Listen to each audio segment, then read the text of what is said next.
Samwell Tarley remembered the day he first arrived at the Citadel with a shiver of reverence.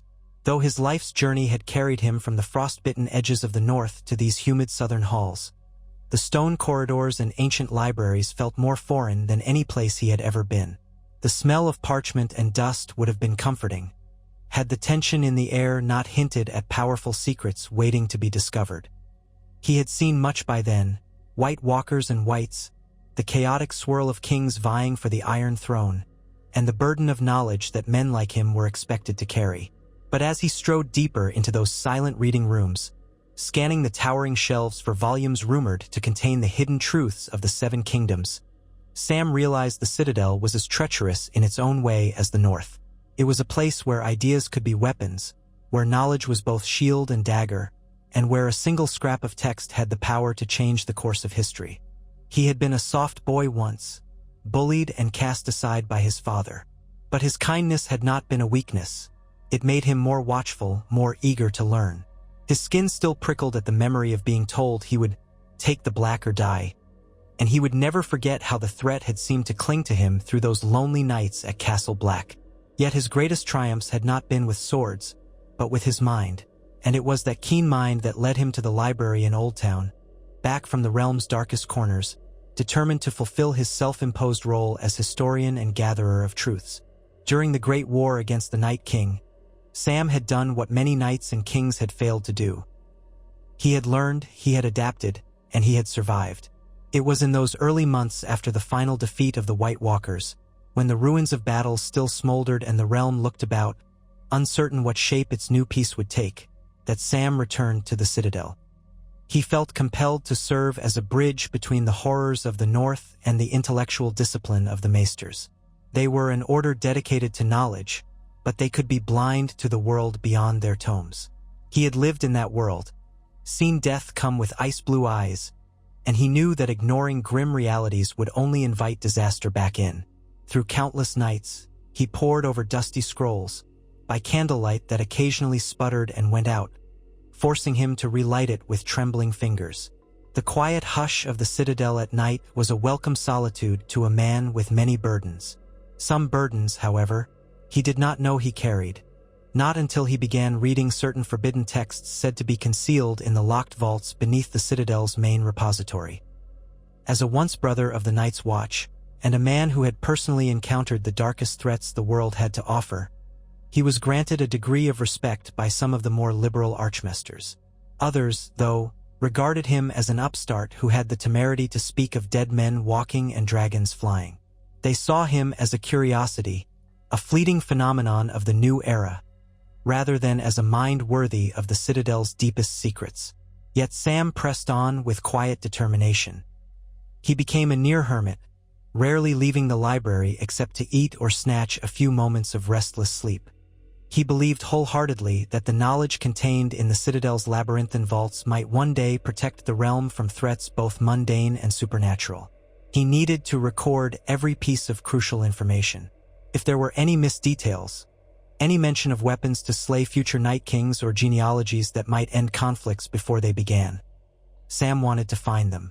The days turned to weeks, the weeks to months, and all the while, life in Westeros was in flux. King Bran the Broken sat on the Iron Throne, or rather, an entirely new throne made in King's Landing, for the old one had been melted by dragon fire after Daenerys Targaryen's last stand.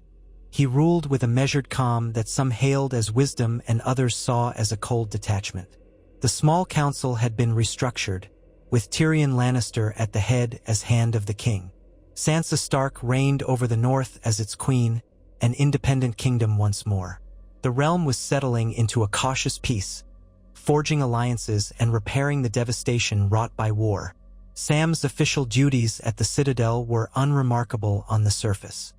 He catalogued scrolls, helped scribes copy older manuscripts onto new vellum, and assisted in the infirmaries when needed. But his true passion lay in the hidden corners. Even with his moderate status, he could only guess at the full extent of the Citadel's restricted knowledge. There were rumors of books bound in human skin, sealed so that only designated archmasters might read them. There were whispered stories of entire archives dedicated to dragon lore, the old tongue of the children of the forest, and the raw secrets of Valyrian magic. The more he heard these rumors, the more his curiosity ignited. For all that he was at heart still that boy who loved reading tales of legendary deeds. Now, he was living in a world where legends had come to life, and the idea that entire troves of knowledge lay hidden just within his reach gnawed at him day and night. One evening, while organizing a newly arrived shipment of scrolls from Dorne, Sam came across a narrow volume wrapped in oily black cloth. The cloth felt slick to the touch, and the spine of the book bore no title. Normally, he would have followed protocol and taken it to be examined by an archmaester, but something about it held him transfixed. He felt almost as though it called to him, a silent invitation to pry open secrets best left untouched. The timid Sam of old might have gulped, shaken his head, and dutifully delivered the volume without so much as a single peek. But the Samwell Tarly he had grown into, shaped by war and the brushes with death, was bolder in curiosity. He waited until the library was deserted. The single candle by his desk flickered, casting shadows that leapt across the stone floor and the shelves crammed with ancient wisdom. He undid the cloth wrappings and discovered the cover was of plain leather, cracked, tanned, nondescript, and unadorned. He opened it. The first page was thick parchment, filled with swirling script in an archaic form of High Valyrian. He recognized some of the letters, enough to catch a glimpse of names: Enar Targaryen, the Doom, an archaic mention of the children's knowledge. This was a genealogical text, from what little he could glean, describing bloodlines that interwove across Essos and Westeros, culminating in references to the Targaryens. In the margins, strange runes in what he thought might be the language of the children of the forest had been scrawled. He leaned closer, feeling his breath catch in his throat. There was a sense of transgression, of crossing an invisible line. He swallowed his nerves and continued reading. The next day, Sam tried to discreetly ask among the scribes if they knew anything about an untitled book wrapped in oily cloth that had arrived from Dorne. Most of them merely shrugged. One, an older scribe with narrow glasses, told him in a hushed tone that such volumes were sometimes smuggled out of hidden collections in the dank cellars of noble houses. Dorne, known for its tolerant customs, could hide many questionable tomes, but the scribe knew nothing more. Sam made a show of returning to his normal tasks, but he could not banish the volume from his mind. That night, instead of going to his bunk, he crept back to the library, the keys to the restricted storerooms jingling at his belt. He had garnered permission from Archmaester Ibroz to reorganize a section of older manuscripts on medical potions, a minor and somewhat tedious job. It gave him plausible reason to be there. Ensuring no one was watching, he slid into a dark corner and resumed reading the tome by lantern light. The text was maddeningly difficult. Lines in High Valyrian gave way to short phrases in an extinct tongue Sam didn't recognize, and then flicked back to some approximation of the common tongue. The scribbles in the margins were particularly confounding. After an hour, his eyes burned, and the lines seemed to dance on the page. Yet he persisted, painstakingly making notes on a scrap of parchment. He learned about an ancient prophecy that predated the Targaryens' arrival in Westeros by centuries. It spoke of a hidden line of succession, one supposedly carrying blood older than dragons, older even than the first men. The text hinted that this bloodline was tied to the land itself, a bond forged through some lost ritual that the children of the forest had once performed. It read like the script of a half-mad mystic, referencing monstrous shapes in the dark, ice that never melts, and fire that roars like a living beast. But it also mentioned the seat of kings, the throne for the one who binds the realms. By the second night of reading, Sam realized he was diving headfirst into something far beyond a genealogical curiosity. The insinuation was that the Targaryen dynasty was only one branch of an older claim. The words on the page did not explicitly reveal whose lineage was being described, but Sam recognized symbols, house sigils, or at least archaic versions of them, hidden in the text. One in particular drew him back again and again. A small, stylized huntsman figure, carrying a spear. The margin notes identified it vaguely as belonging to a southwestern house, name lost through time. Yet the huntsman looked remarkably similar to the sigil of House Tarly. At first, Sam dismissed it as a flight of fancy. It was not precisely the striding huntsman of House Tarly, but the posture, the spear, and the stance were uncannily reminiscent. He closed the book, feeling gooseflesh ripple along his arms. He resolved to do more research. It wasn't enough simply to read one strange tome and leap to conclusions. Sam had always believed in thoroughness. The next day, he scoured the Citadel's official genealogical records, the ones allowed to acolytes, searching House Tarly's ancestry. He found noble lines tracing back hundreds of years, but nothing that even hinted at a lineage more ancient than that. The Tarlys were an old family in the Reach, respected warriors, but hardly the sort to be associated with the arcane powers of the Children of the Forest. He turned to fables and more obscure references, searching for any mention of the huntsman's sigil in lost languages. He found only fragments, references to a hunter king in some dusty legend from the Age of Heroes, a figure who roamed the Twilight Wood and who was said to have once aided the children in the wars against the First Men. The story was fleeting, though with no mention of how the legend ended or if it had any tie to modern houses. Even so, Sam could not shake his excitement. If the Tarly line somehow connected to one of these ancient folk heroes, it would be a monumental discovery in itself, worthy of a dozen new manuscripts. Yet the possibility of deeper significance, that the Tarly lineage might have once held a seat of power recognized by the children, was simultaneously thrilling and terrifying. Especially in the wake of events that had seen dragons reborn and the Night King rise once more, it would be foolish to disregard these arcane connections as mere fable. He pressed on, scouring the hidden corners of the Citadel whenever he could manage it without arousing suspicion. He had grown adept at slipping in and out of restricted areas, thanks in part to the mild favor he'd earned through honesty and diligence. The more Sam read, the more the puzzle took shape. There had indeed been a pact between the Children of the Forest and a faction of early settlers, centuries before the Undul invasion. It involved forging a line of kings or guardians, specially anointed to protect the realms of men and the sacred groves the children held dear. This line was said to be steeped in earth magics, granting them a measure of authority that reached beyond crowns of gold or swords of steel. As the centuries wore on, most of these lines vanished into the swirl of history, overshadowed by the great houses that rose and fell. But if House Tarly was an offshoot of one of these ancient lines, and the hidden text suggested it was, then Samwell Tarly himself was heir to a claim that predated the Iron Throne entirely. He tried not to jump to conclusions. It seemed unbelievable. He was Sam the Slayer, Sam the timid boy who'd been forced to the wall. He was not a king, nor did he crave such a position. Yet the question nagged him. If these old agreements were recognized by both the Children of the Forest and the earliest inhabitants of the land, could they hold any legal or mystical weight now? After all, the new king, Bran Stark, had some tie to the old magic himself. He was the three-eyed raven, or so the stories claimed. The realm recognized him because he knew things, because he had a wisdom that transcended normal governance.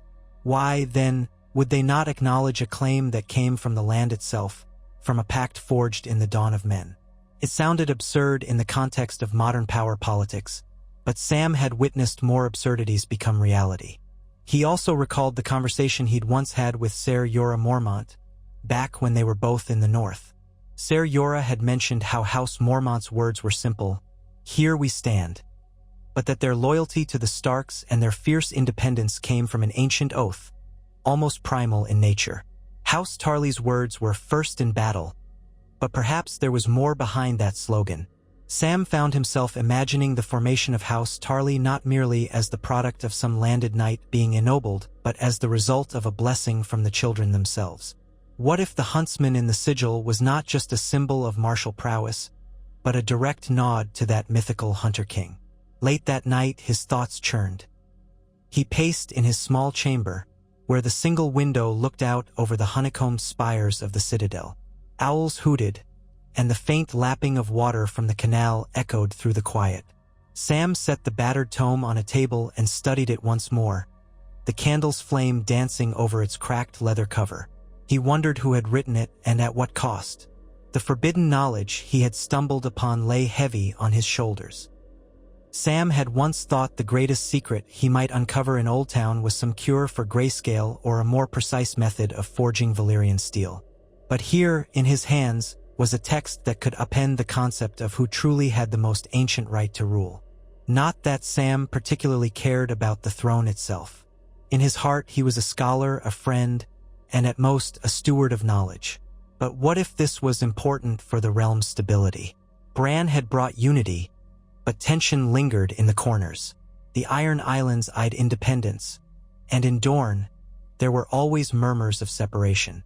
If Sam's claim, or more accurately House Tarly's claim, was proven real, how would that reshape alliances? It might fracture the realm even further, or it might unite it under an authority older than any mortal king. Yet no matter how Sam looked at it, the knowledge demanded some form of action. The children of the forest and their packs were not idle fantasies. The realm had already seen how the old magic could rise again. His next step was to see if the existing archmaesters knew anything of these hidden genealogies. Carefully, Sam approached Archmaester Ibroz with a hypothetical question. If a lineage predates the conquest by many centuries, and if it was recognized by a magical oath with the children of the forest, would there be records or legal precedent for that in Westeros? Archmaester Ibroz frowned, chewing on the question as though it were gristle. He responded with a dismissive wave of his hand that such things were the stuff of fables, that the children of the forest were not prone to drafting legal documents in the way men did. But Sam noticed something else in his eyes. A flicker of caution or fear. Ibroz abruptly changed the subject, reminding Sam of the daily tasks he was expected to complete. Sam left, unease settling over him. The Archmaester's refusal to even entertain the notion was telling.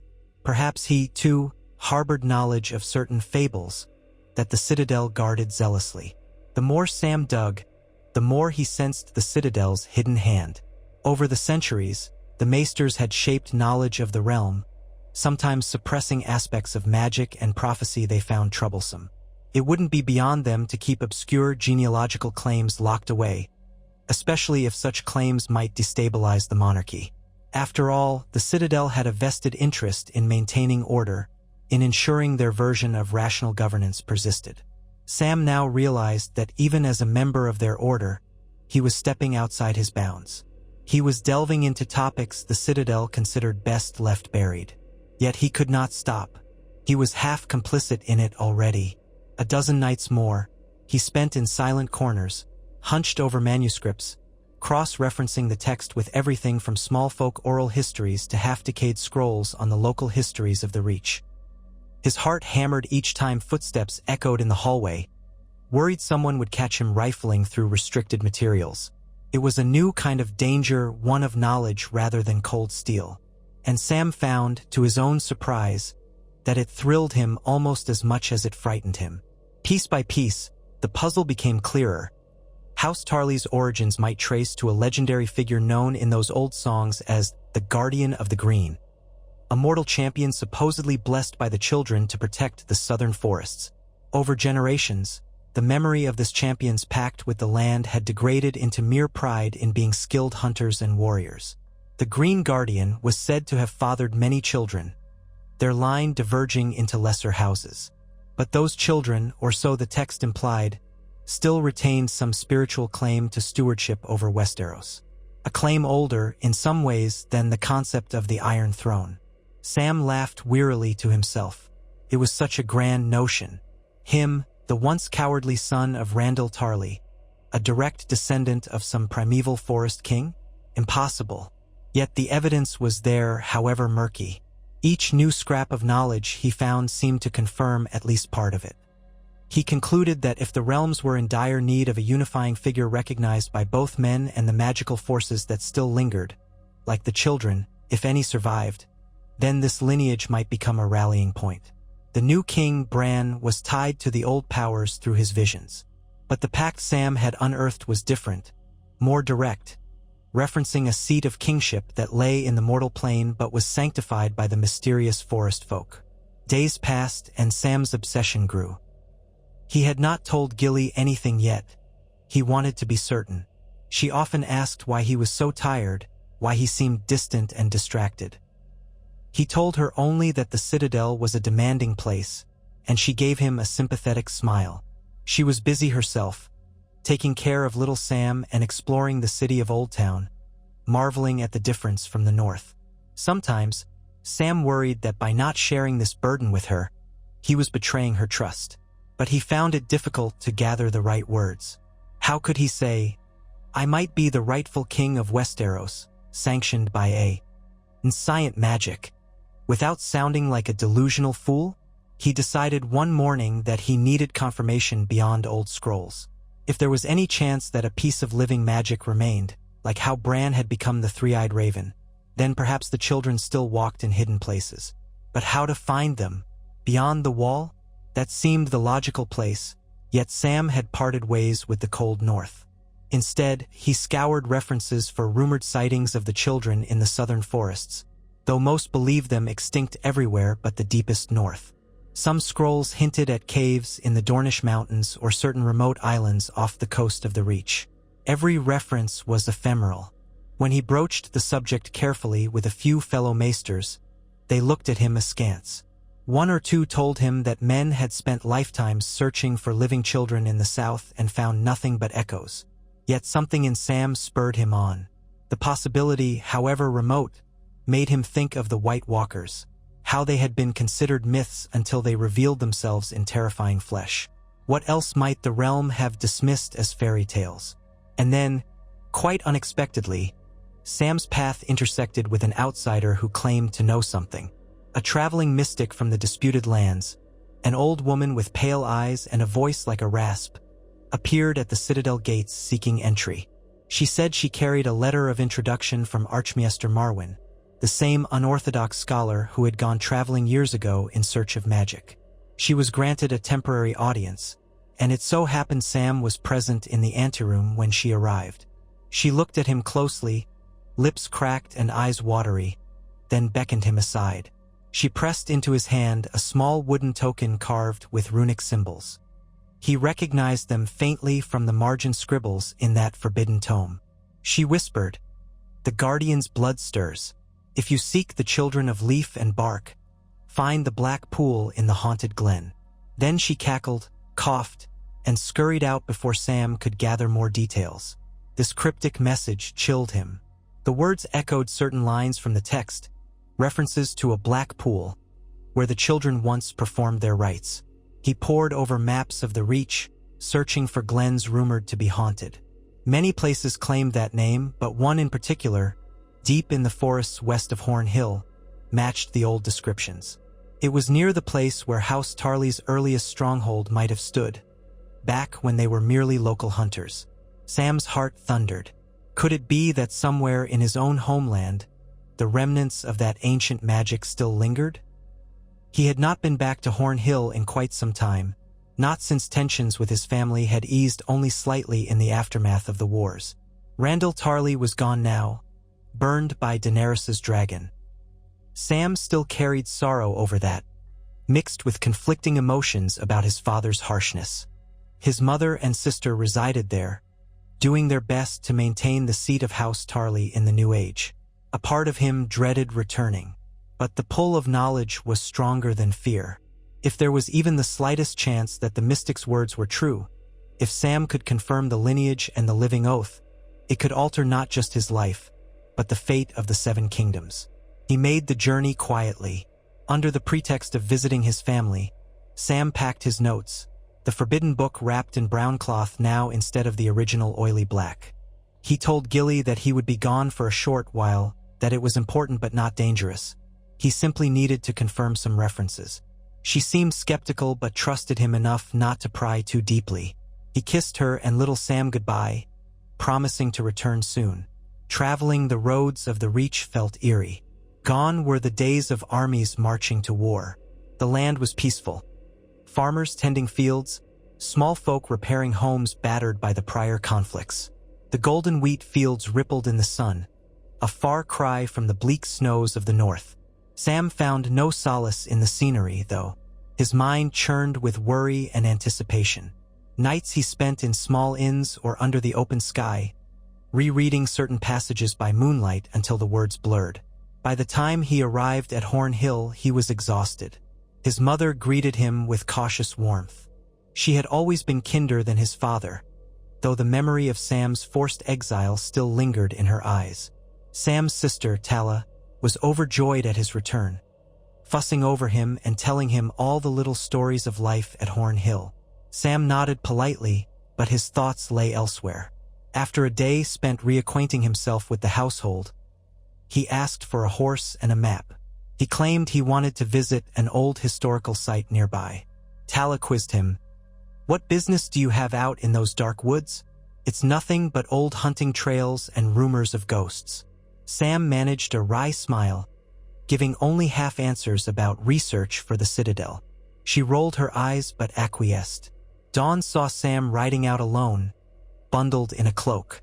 The forest seemed to swallow him as he ventured deeper, the trees growing denser, their canopies blotting out the sun. Moss clung to ancient trunks, and the undergrowth rustled with unseen creatures. He passed old markers, half-rotted wooden posts, and occasionally glimpsed a carved stone that might once have borne a sigil. Hours later, he came upon a clearing. The air was colder here, the light oddly gray. At its center was a pool, dark as midnight, reflecting the towering oaks around it. Sam's breath caught. This had to be the place. He tethered his horse to a low branch and approached on foot. The pool's water was still, black as obsidian. A hush fell over the clearing, as though even the wind dared not disturb this place. Sam had no idea what to do next. Was he supposed to chant a spell, recite some vow? He recalled the old texts mentioned a ritual, but the instructions were cryptic. He stepped closer to the water's edge and gazed at his reflection. Perhaps all he could do was wait. Time stretched. The day drifted toward evening. Long shadows crept across the forest floor. Sam found himself whispering words from the book, the fragments of what seemed like a prayer. He wasn't entirely sure why. The old runes spoke of an invocation to the watchers below the earth. He tried to pronounce them correctly, though his voice shook. He felt foolish, a grown man mouthing half-remembered script in an ancient language. Yet he pressed on. The last syllable faded into the hush. Nothing happened. The woods remained silent. Sam exhaled, half in relief and half in disappointment. Perhaps he was chasing ghosts. Maybe he had allowed his imagination to weave a tapestry of nonsense around a handful of arcane scribbles. The moment of self-doubt was overwhelming. He felt a wave of exhaustion wash over him, and he closed his eyes, leaning against the rough bark of a tree. Then, a rustle. He opened his eyes. Movement on the far side of the clearing. It was small at first, just a vague shape among the roots and ferns. He stared, heart pounding. Then he saw them. Two figures not much taller than children, with bark-like skin that blended into the foliage. They stepped carefully as if uncertain. Sam felt his throat tighten. The children of the forest. Even after all he had witnessed, the sight of them was something entirely otherworldly. They were real. He dared not move as they approached the edge of the pool. One gazed at him with luminous eyes, flecked with gold. The other lifted a hand, its fingers ending in sharp, bark-like claws. Sam found himself speaking in a quavering voice. I come. My name is Samwell Tarley." No response in the common tongue. The first figure cocked its head, watching him. The second uttered soft, melodic whispers in a language Sam didn't recognize. Then, in a voice that was like leaves brushing over stone, the first spoke, though Sam could not comprehend the words. It repeated them, tilting its head in a questioning manner. Sam fumbled, reaching into his pouch for the wooden token the old mystic had given him. He held it out, hand shaking. A sudden hush. The second figure nodded slowly. Then, in halting speech that sounded shaped by a mouth and used to forming the words, it said, "Guardian's blood, old oath. The line endures." Tears pricked at Sam's eyes. The confirmation. He stammered, I don't know what that means, truly. I read about a pact. Does it mean you recognize me? My line." The first figure moved closer, its eyes glowing in the dim. It placed a hand cool, like living wood, on Sam's wrist. He stood there, trembling, unsure if he was terrified or in awe. The being's lips parted. "Long have we awaited the return. You carry the blood memory. Your forebears were bound to the land, to protect. So it was. So it remains." Sam swallowed. The weight of the moment pressed down on him. Then there is a claim or a duty or something that ties me to the seat of kings? He hated how self-important he sounded, but he needed clarity. The words from the texts churned in his mind. The childlike figure studied him. Then, as if sensing his question, it gestured around the clearing. "There is no crown here, only the vow to be caretaker of men and wood, stone and stream. You are the living link." The second figure hissed in agreement. Sam felt his breath hitch. A caretaker, a guardian, an ancient vow. Was that all the king meant in the old ways? It might be enough to challenge the structure of the realm. If the children recognized him as the rightful caretaker of Westeros, by virtue of this oath, then how would men react if they ever learned of it? He closed his eyes, feeling the swirl of centuries rush through him. He was a steward by nature, a protector of knowledge, never a conqueror. Yet here he stood on the precipice of something far greater than any conqueror's dream.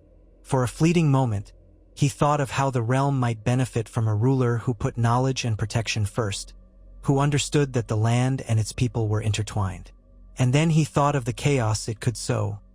Bran had been accepted, if not beloved, but many still questioned him. Would they truly bow to Sam Tarly because of an ancient forest pact? His father would have scoffed at the mere suggestion. Still, the children seemed to wait for an answer. One reached out, touching Sam's chest, where his heart thudded. In its haunting voice it said, "Blood calls to blood. The land calls for care. You must choose." In that moment, Sam remembered all the pain Westeros had endured. The wars, the petty squabbles, the rising dead. He recalled the Citadel's reluctance to believe in the White Walker threat until it was almost too late. He thought of how many times knowledge had been suppressed, how many had died because the realm's leaders were too proud or too blinded by ambition. He thought of Gilly and little Sam, and how the future might be shaped by men who knew only how to swing swords and posture on thrones. Perhaps the realm needed more than that. Perhaps it needed something older and more profound. He took a shaking breath. I will do what is right for the realm. If that means honoring this vow, then I will. But I am only one man. The realm already has a king in King's Landing. What am I supposed to do? The figure released his wrist. Learn, unite, stand. The vow does not break. The guardian's seat must be held by one who remembers. If men do not remember, you must help them see. Sam exhaled. They spoke in riddles, yet he understood enough. He was to return to the realm armed with this knowledge, with the living proof that the children of the forest still recognized his bloodline's ancient pact. The next steps were not entirely clear, but he would not shirk responsibility. He bowed his head, tears burning at the corners of his eyes. The two figures drew back, and the gloom of the clearing thickened around them. Slowly, they vanished into the dim undergrowth. Sam waited for a moment, but they were gone as swiftly as they had appeared. In the days that followed, Sam wrestled with his decision. The entire ride back to Horn Hill felt surreal, as if he had emerged from a dream. Yet the token in his pocket and the memory of their voices told him this was real. The land recognized him in some primordial way. The question was, did men's laws or hearts care about such things anymore? When he returned to Horn Hill, he was a changed man. The anxious glances of his mother and sister only deepened. Tala asked him over dinner, "Are you sure you're all right, Sam? You look like you've seen a ghost." Sam managed a rueful smile. "Perhaps I have," he replied softly, deflecting further inquiries. At last, on his final night there, he told them he needed to go. He had urgent business in King's Landing. A letter from Gilly had reached him by Raven, saying she'd had word from the Citadel that certain archmasters were asking questions about Sam's activities. It was time, he realized, to bring the matter forward. not in the open, but in careful steps. He felt no burning ambition to be king. But the realm deserved to know about this ancient vow, and about a potential line that might unify Westeros through more than swords and treaties. If King Bran was the realm's chosen leader, Sam did not intend to oust him. Yet the old texts and the appearance of the children suggested that Sam might stand as a co-equal authority in the eyes of the land's primordial powers, perhaps in partnership with Bran, a bridging of the mystical and the mundane, or perhaps in opposition if the realm demanded it. The thought of confrontation with Bran, his friend, made Sam's stomach twist with dread. He returned to Old Town, packed up his notes, and said goodbye to Gilly and little Sam, urging them to remain behind for their safety. Then he set out for the capital with all due haste. The roads were well-traveled, so the journey was faster, though still fraught with a different tension. He carried a secret capable of shaking the foundations of the realm. His thoughts reeled with how best to present it. Reveal it to the small council first? Approach Tyrion Lannister, whose mind was sharp enough to weigh the significance? Or should Sam speak directly to King Bran, trusting that their bond from the days of the Night's Watch might grant him a fair hearing? Each mile closer to the city, Sam's heart pounded. He remembered the charred remains of the old throne, the sense of finality that had hung over the city when Daenerys fell. And now, here he came with new tidings, something that might reignite old feuds or, worse, plunge the realm into confusion yet again. But Samwell knew knowledge was a double-edged sword. With so many secrets swirling, the truth had a power of its own. He could not unknow what he knew. As a sworn maester, albeit an unorthodox one, it was his duty to share knowledge that might guide the realm away from ruin, even if it threatened the current order. On the final stretch, passing the wide farms outside King's Landing, he could see the city's new walls rising, repaired and reinforced after the wars. Smoke from countless chimneys curled into the sky. Inside those walls, courtiers gossiped, merchants haggled, and the Game of Thrones continued under Bran's watchful gaze. Sam reminded himself that the last thing he wanted was to destroy that fragile peace. The realm had bled too much already. He arrived at the Red Keep by midday, dusty and weary, but resolute. Guards recognized him. Maester Samwell Tarly had once served as a close advisor to King Bran, after all. They let him pass with minimal fuss, though he caught a few perplexed looks at his anxious demeanor. He was ushered into a private chamber in the keep to wait. There he shed his travel cloak, rubbing his tired eyes. His mind buzzed with the final question: how to break the news?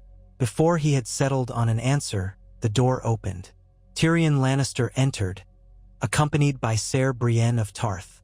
Their faces were curious. Tyrion raised an eyebrow.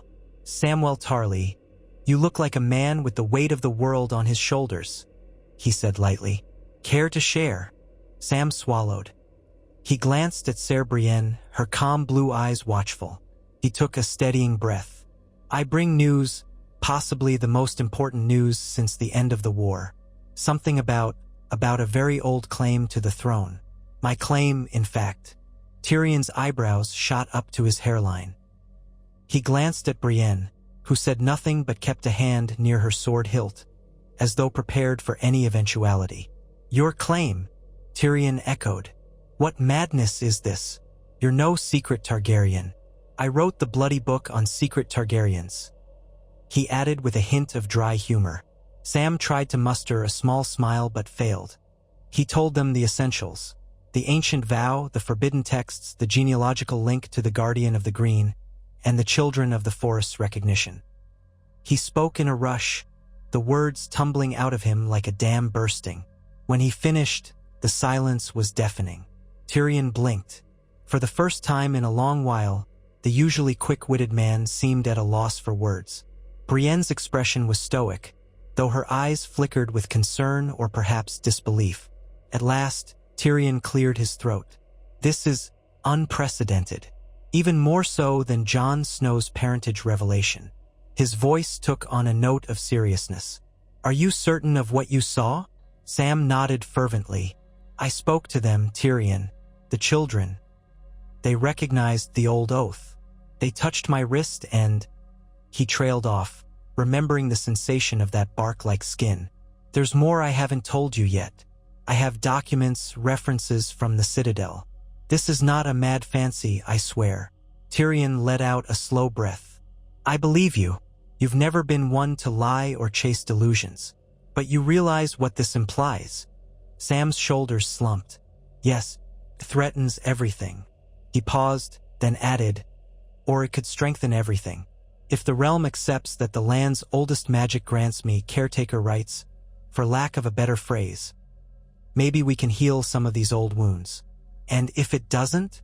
Brienne said softly, her voice steady. Civil war again?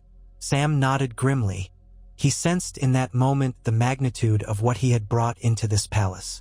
Tyrion folded his arms, pacing a bit. Let me think, he muttered. King Bran must be informed. He may already know, in some sense. If his green dreams still show him the future, he might have seen this coming. Sam sighed, relief and dread mingling. Then let's speak to him. I prefer that you both be present. I don't want there to be misunderstandings.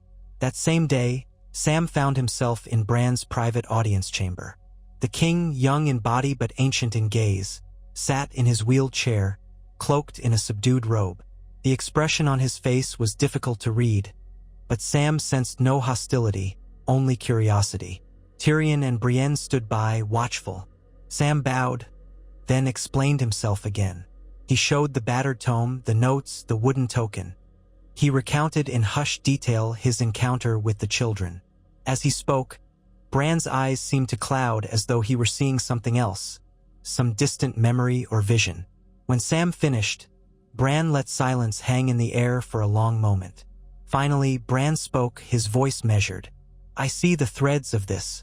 The children do not forget. They had once bestowed this land's protection to a mortal line, a bond of guardianship. He turned his head slightly, regarding Sam with an intensity that made Sam want to look away. You are heir to that bond, Samwell Tarly. As such, in the eyes of the old powers, your claim is as ancient as the roots that lie beneath Westeros.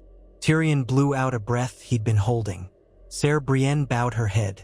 Sam felt a faint wave of nausea.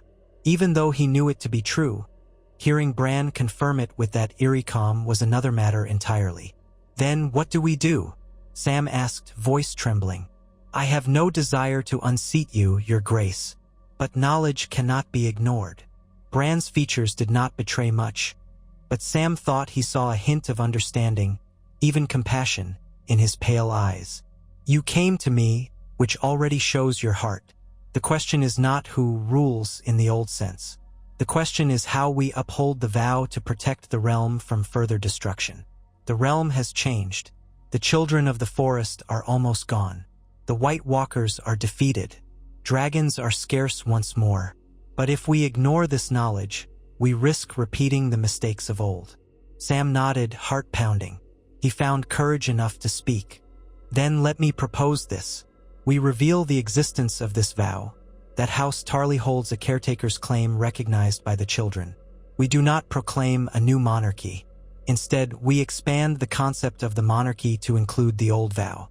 Together, we can shape a new tradition, where the king presides, but the caretaker ensures the realm's well-being in all matters of learning, magic, and stewardship of the land. His words spilled out in a rush, uncertain yet inspired. He did not know if such an arrangement had ever existed, but times were changing. Why not try a new approach? Tyrion rubbed his chin thoughtfully. A caretaker seat? A second pillar of governance, recognized by the old magic, but not displacing the monarchy. It's radical. The lords may not accept it easily. Bran looked from Tyrion to Brienne and then back to Sam. The lords might accept it if they see it as strengthening the realm's unity. They respect or fear the king's authority. If I give my blessing, they may relent. Sam felt something lift in his chest, a cautious hope. So you'd be willing to share your authority? Or at least acknowledge the caretaker claim? Bran offered the barest hint of a smile. Samwell Tarly, I have seen the consequences of bloodshed and war. If by acknowledging your rightful claim we avert future disasters and bring the realm closer to harmony, then yes, I am willing. A pause. But we will need to be careful. Old resentments run deep, and not everyone trusts the ways of the children. Tyrion's eyes gleamed as he stepped in. We will craft a narrative, a new tradition publicly declared. We can even host a gathering of lords to witness a ceremony. We present Sam as the guardian of the realm, an office older than the monarchy, rediscovered from ancient texts. That alone is a powerful story. If King Bran grants him recognition, many will fall in line. Ser Brienne nodded in agreement, though her face remained sober. It must be done with honesty. Too many secrets have poisoned this land. We must be transparent about what Sam is and what he is not. Sam could hardly believe it. The swirl of events was carrying him far beyond anything he ever expected for himself. He was grateful that Bran, Tyrion, and Brienne were there, guiding him. He remembered how he used to cower in fear at Castle Black, how his father's scorn had made him believe he was worthless. And here he was shaping a new future for Westeros. It seemed like a dream, but it was real and terrifying. That night, Sam left the Red Keep with a sense of resolution. The announcement was set for a fortnight hence, when the High Lords who could attend would gather. The hand scribes would carefully craft letters, explaining that the king had important news of an ancient tradition that would ensure the security and prosperity of the realm. Sam tried not to imagine the rumors that would erupt. He was sure the lords would be wary, possibly angry, at the notion of some new seat of power. But with King Bran's endorsement, Sam believed it could be done. He had no illusions that it would be simple. Men like Yohn Royce, Gendry Baratheon, and others might question or even oppose it. Still, Sam found solace in the fact that this was not about personal glory. It was about acknowledging truths that could safeguard Westeros for generations. The next few weeks were tense. Sam studied the old texts even more rigorously, wanting to be fully prepared for the challenges that might arise.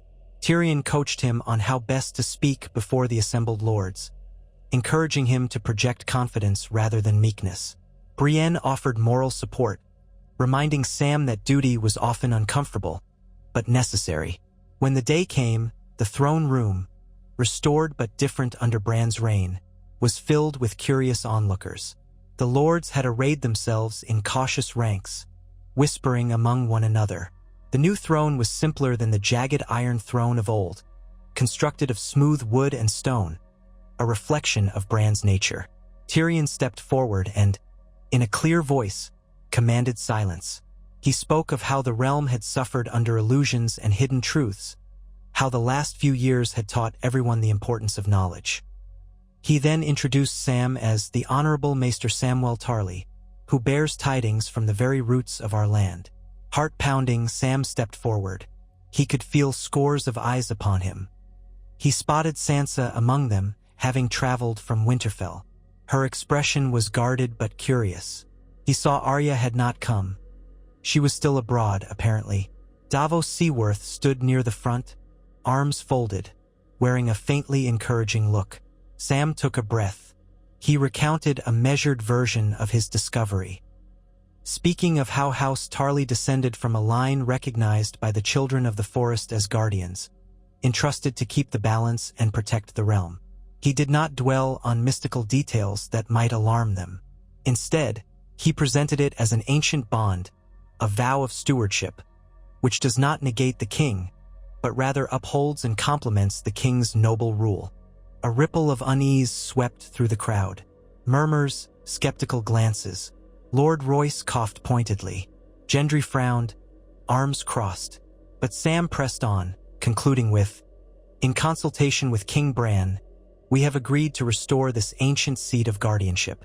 I pledge to serve the realm, to counsel the king, and to preserve the knowledge and well-being of Westeros for all its people, just as my ancestor was charged to do thousands of years past."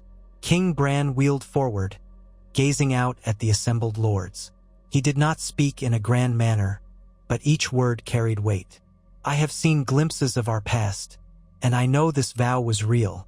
In these times of rebuilding, we have a chance to forge a new path, one where old magic and new order stand side by side." He surveyed them with quiet authority. I ask you to accept Samwell Tarly in this role of guardian of the realm." The hush was profound.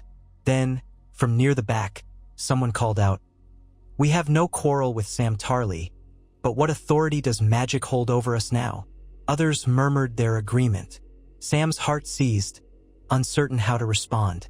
But Tyrion stepped in, reminding them that all of Westeros had once doubted the White Walkers, and that it was only through magic, dragonglass, Valyrian steel, and yes, the children's knowledge, that they survived. "Would you so quickly forget the nights when the dead marched upon us?" Tyrion asked, his voice stern. "This realm was saved by the union of men, dragons, and more. If we do not embrace that truth, we condemn ourselves to ignorance." Gradually, the protests subdued.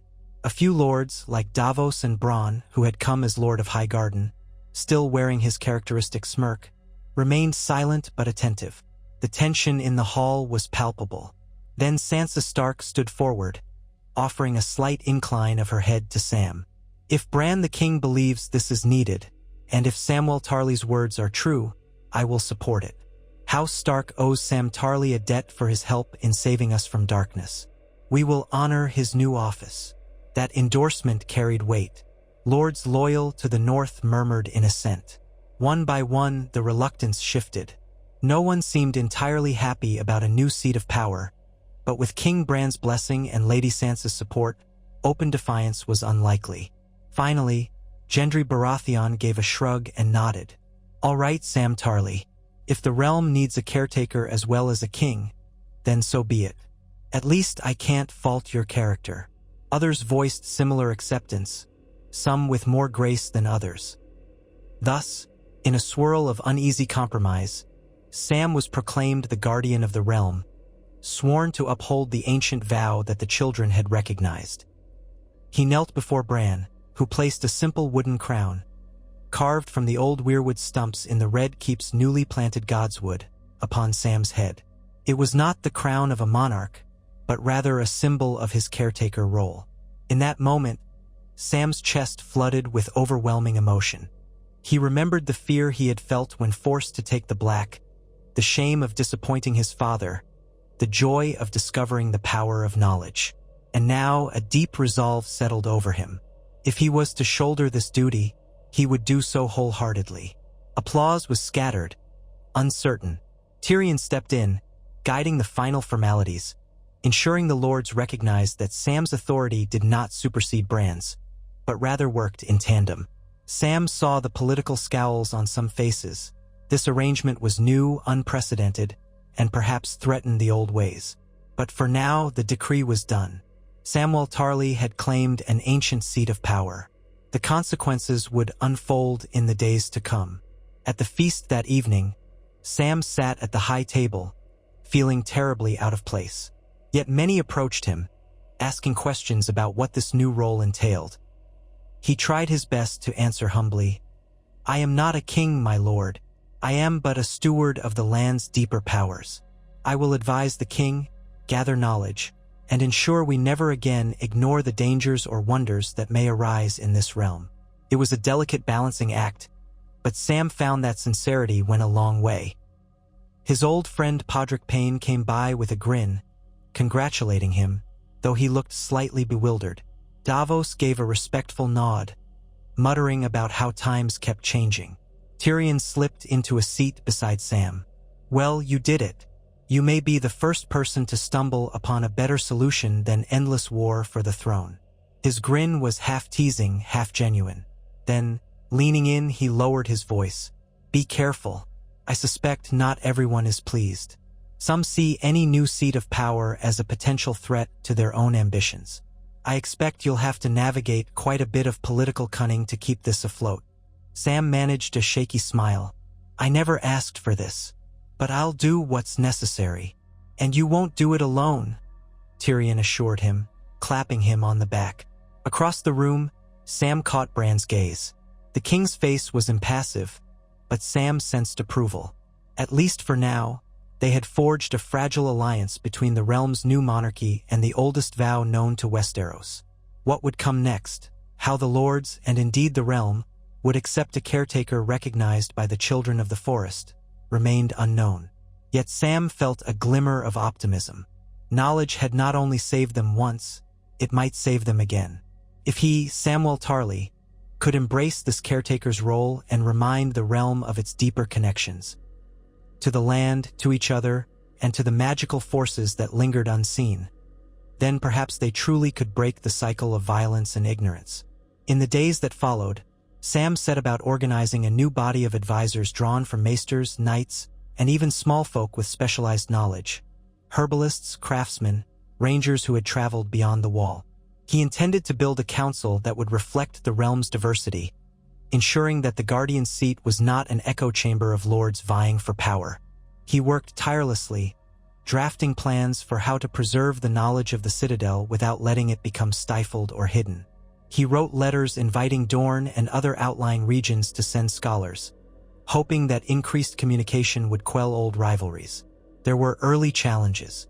Some lords refused to send delegates, grumbling that this new office was a diversion at best, a threat at worst. Others thought Sam was too soft. Lack of martial prowess had dogged him his whole life. But Sam pressed on, buoyed by the memory of that black pool in the glen, and by the eyes of the children who had placed their ancient trust in him. King Bran, too, faced the precarious task of overseeing a realm still healing from war, while contending with whispers that Samwell Tarly now carried the true claim to the land itself. But no open rebellions arose. The people of Westeros, exhausted by conflicts, seemed tentatively ready to accept a new arrangement if it promised stability. Even so, Sam occasionally woke in the night, sweating, terrified by the thought that all this might crumble under intrigue or scandal. Yet each passing week brought small signs of hope. A new harvest began to flourish in the Reach. The North established trade routes with the Vale, aided by knowledge gleaned from old agricultural manuscripts Sam's council had unearthed. Innovations in construction and healing arts spread, thanks to the open exchange of knowledge. Slowly, a sense of cautious optimism spread among common folk, who saw their lives improve in small but meaningful ways. Sam recognized that no throne alone, be it iron, wooden, or any other, could protect the realm. True protection came from vigilance, compassion, and unity between the people and those who governed. And so it was that Samwell Tarly, in claiming the throne by virtue of forbidden Citadel lore, did not sit upon the throne in the traditional sense at all. Instead, he forged a new seat, a caretaker's seat, deeply rooted in ancient pacts. He stood beside King Bran, hand in hand, the realm's guiding minds united. The journey had been fraught with peril and doubt, and more challenges lay ahead. But for the first time in generations, Westeros had a chance to build a future that honored both its mortal leaders and the hidden magic of the land. Samwell Tarly carried that mantle with humility, his soft voice echoing through the grand halls as a beacon of a new era. One where knowledge and care, not just ambition, shaped the destiny of the Seven Kingdoms. Samwell Tarly awoke from a restless sleep to the dim light of a new day creeping through the high windows of his temporary quarters in the Red Keep. He had dreamt of the black pool in the haunted glen, of its still waters, of the pale silhouettes of the children of the forest. They had called to him across the void, reminding him that he was now the guardian of the realm. The memory of their voices lingered in his mind as he rubbed the grit from his eyes. Already, the responsibilities of his new office weighed on him like an invisible cloak, and he was unsure if he could bear its weight with honor. Yet he remembered that vow, caretaker of men and wood, stone and stream. The vow was not about personal glory but about ensuring the survival and well-being of everyone in Westeros, both highborn and small folk alike. Morning horns sounded faintly from somewhere in the city below. Calls for laborers, calls to the training yards. The Red Keep stirred with life. Sam rose, washed hastily from a basin of tepid water, and dressed in plain maester's robes over which he draped the small token of his new station. A simple wooden chain carved with the runes the children of the forest had once used in their old magic. Tyrion had insisted on something that marked Sam's unique role, though Sam had insisted it be modest. It felt strange around his neck, as though it radiated a subtle hum of power. Perhaps that was only imagination. He tucked it beneath his robes, preferring not to flaunt it. He made his way through corridors teeming with courtiers, guards, and petitioners. Many looked askance at him, some with curiosity, others with cool appraisal. By now, word had spread that Sam Tarly was more than a maester. He was the guardian of the realm, second only to King Bran in a quasi-mystical sense. Sam's nerves fluttered every time he sensed eyes linger on him. He forced himself to hold his head high. Confidence did not come easily, but the realm needed steadiness, and he would do what he must. Down a staircase, past an antechamber hung with old Targaryen banners still waiting to be removed or stored away, Sam reached the small council room. The once grand space had been partially destroyed during the sack of King's Landing, but it had been rebuilt in a more austere style at Bran's behest.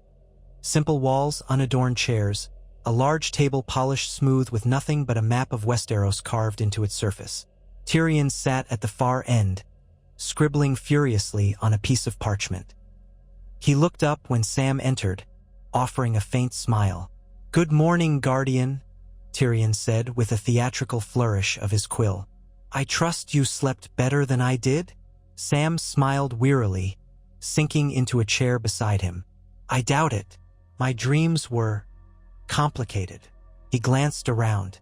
The council room was otherwise empty. "Are the others not here yet?" Tyrion shook his head. "Brienne is overseeing some matter of security in Flea Bottom. There's been a spate of petty thefts. Someone is going about dressed in black rags claiming to be the second coming of the Night's Watch. Nonsense, of course, but she wants to handle it delicately. Davos is seeing to the harbor taxes. Bronn is, well, he claims he's collecting new provisions for the city guard. But I suspect he's enjoying a morning cup of Dornish wine somewhere off the beaten path." Sam frowned. "And King Bran, attending to visitors from the Vale. Lord Royce, no doubt, is still processing the existence of a magical caretaker." Tyrion tapped his parchment. "But I think it's good for them to see Bran in person, hear his reasoning. He's not exactly approachable, but he carries an authority that I doubt many can challenge without feeling the weight of his gaze." Sam glanced at the sprawl of words Tyrion had penned across the parchment. They were proposals for a new system of roving officials, men and women appointed to survey the roads, gather local grievances, and compile them in monthly reports to the crown. Tyrion had called them realm walkers. The idea was to avoid the pitfalls of ignorance that had allowed the White Walker threat to fester and the small folks' woes to go unheard in the past. Sam nodded approvingly. "This is an excellent idea. Knowledge is best gathered at the source. A realm that shares information is less likely to be taken by surprise." Tyrion set the quill aside and looked Sam squarely in the eye. "We need your voice on this, Sam. You're the guardian, after all, the realm's caretaker. If you speak in favor of sending out these realm walkers to gather knowledge, the lords might be more inclined to listen." Sam found himself swallowing hard. Despite the name and the ceremony, he still found it surreal that his endorsement carried such sway. "You have my support. It's precisely what I hoped we could do. Spread knowledge rather than hoard it." Tyrion smiled, relief in his eyes. "Good, because some of the lords are complaining about the cost. They say it's another tax upon them to pay for travelers who do nothing but scribble notes and pester local reeves. They ant to rely on ravens and be done with it." Sam sighed. Ravens can't see poverty in a villager's eyes, or the fear in their voice when raiders pass through. Written reports lack the human context. Then he offered a small shrug. "But I suppose they only see coin. Perhaps we can approach them with a compromise. The crown will subsidize part of the expense if they provide lodging or basic rations for the realm walkers. It might soften their resistance." "Brilliant." Tyrion's grin widened. "I'll incorporate that. You really are a natural." "I'm only offering practical ideas," Sam demurred, cheeks coloring. "I'm no politician." "You're becoming one," Tyrion said gently. "At least you're an honest one. The realm could use more of those." They discussed the details of the proposal a while longer, the morning light shifting across the table. Eventually, the doors swung open, and a swirl of footsteps announced the arrival of various council members. Ser Brienne of Tarth came first, tall and stoic as ever, though she looked slightly winded. Then Davos Seaworth with a polite nod. Bronn strutted in late, a self-satisfied smirk on his lips. They greeted Sam with varying degrees of formality. For all his irreverence, Bronn at least acknowledged Sam politely now, though Sam suspected he was still uncertain whether Sam's seat threatened his own influence as Lord of Highgarden. They began the meeting, reviewing matters from across the realm. Ser Brienne reported that King's Landing was largely calm, though pockets of displaced former soldiers turned to mischief in the poorer districts. Davos spoke of a new wave of trading ships from the Narrow Sea, some carrying exotic goods from Essos. He looked to Sam for insight on whether the city's chroniclers should record these new arrivals in detail, hoping to expand knowledge of foreign ports. Sam wholeheartedly agreed. Eventually, King Bran entered, wheeled by a young steward. The murmurs ceased. Everyone rose. Bran offered a nod, and the steward helped position his chair beside Tyrion. His eyes swept over the council, lingering briefly on Sam. Something in his gaze seemed to say, "We share a burden." Sam met his gaze squarely, hoping to convey that he was ready to do his part. Once settled, Bran said simply, "Tell me of the realm." It was his usual greeting, a calm invitation to speak. Everyone took turns summarizing.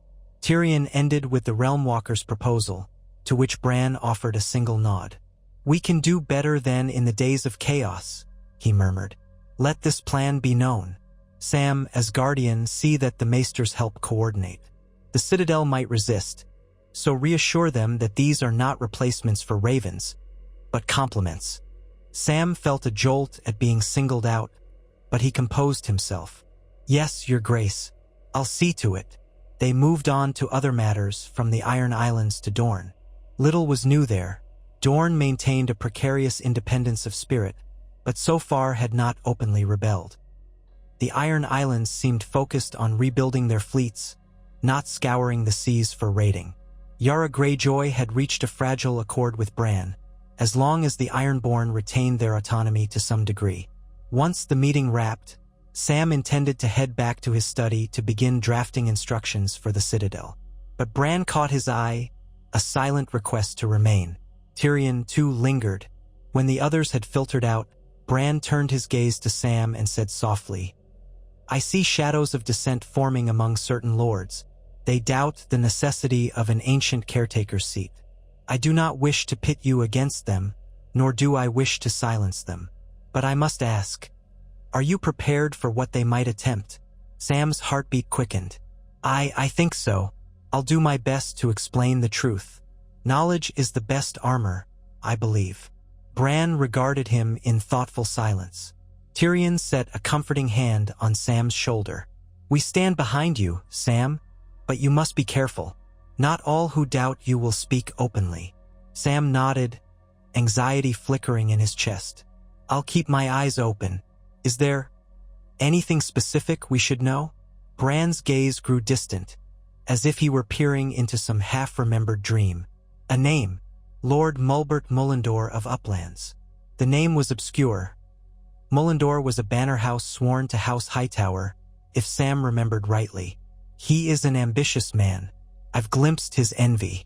He wonders why a Tarly, not a Hightower, discovered ancient secrets in the Citadel's domain.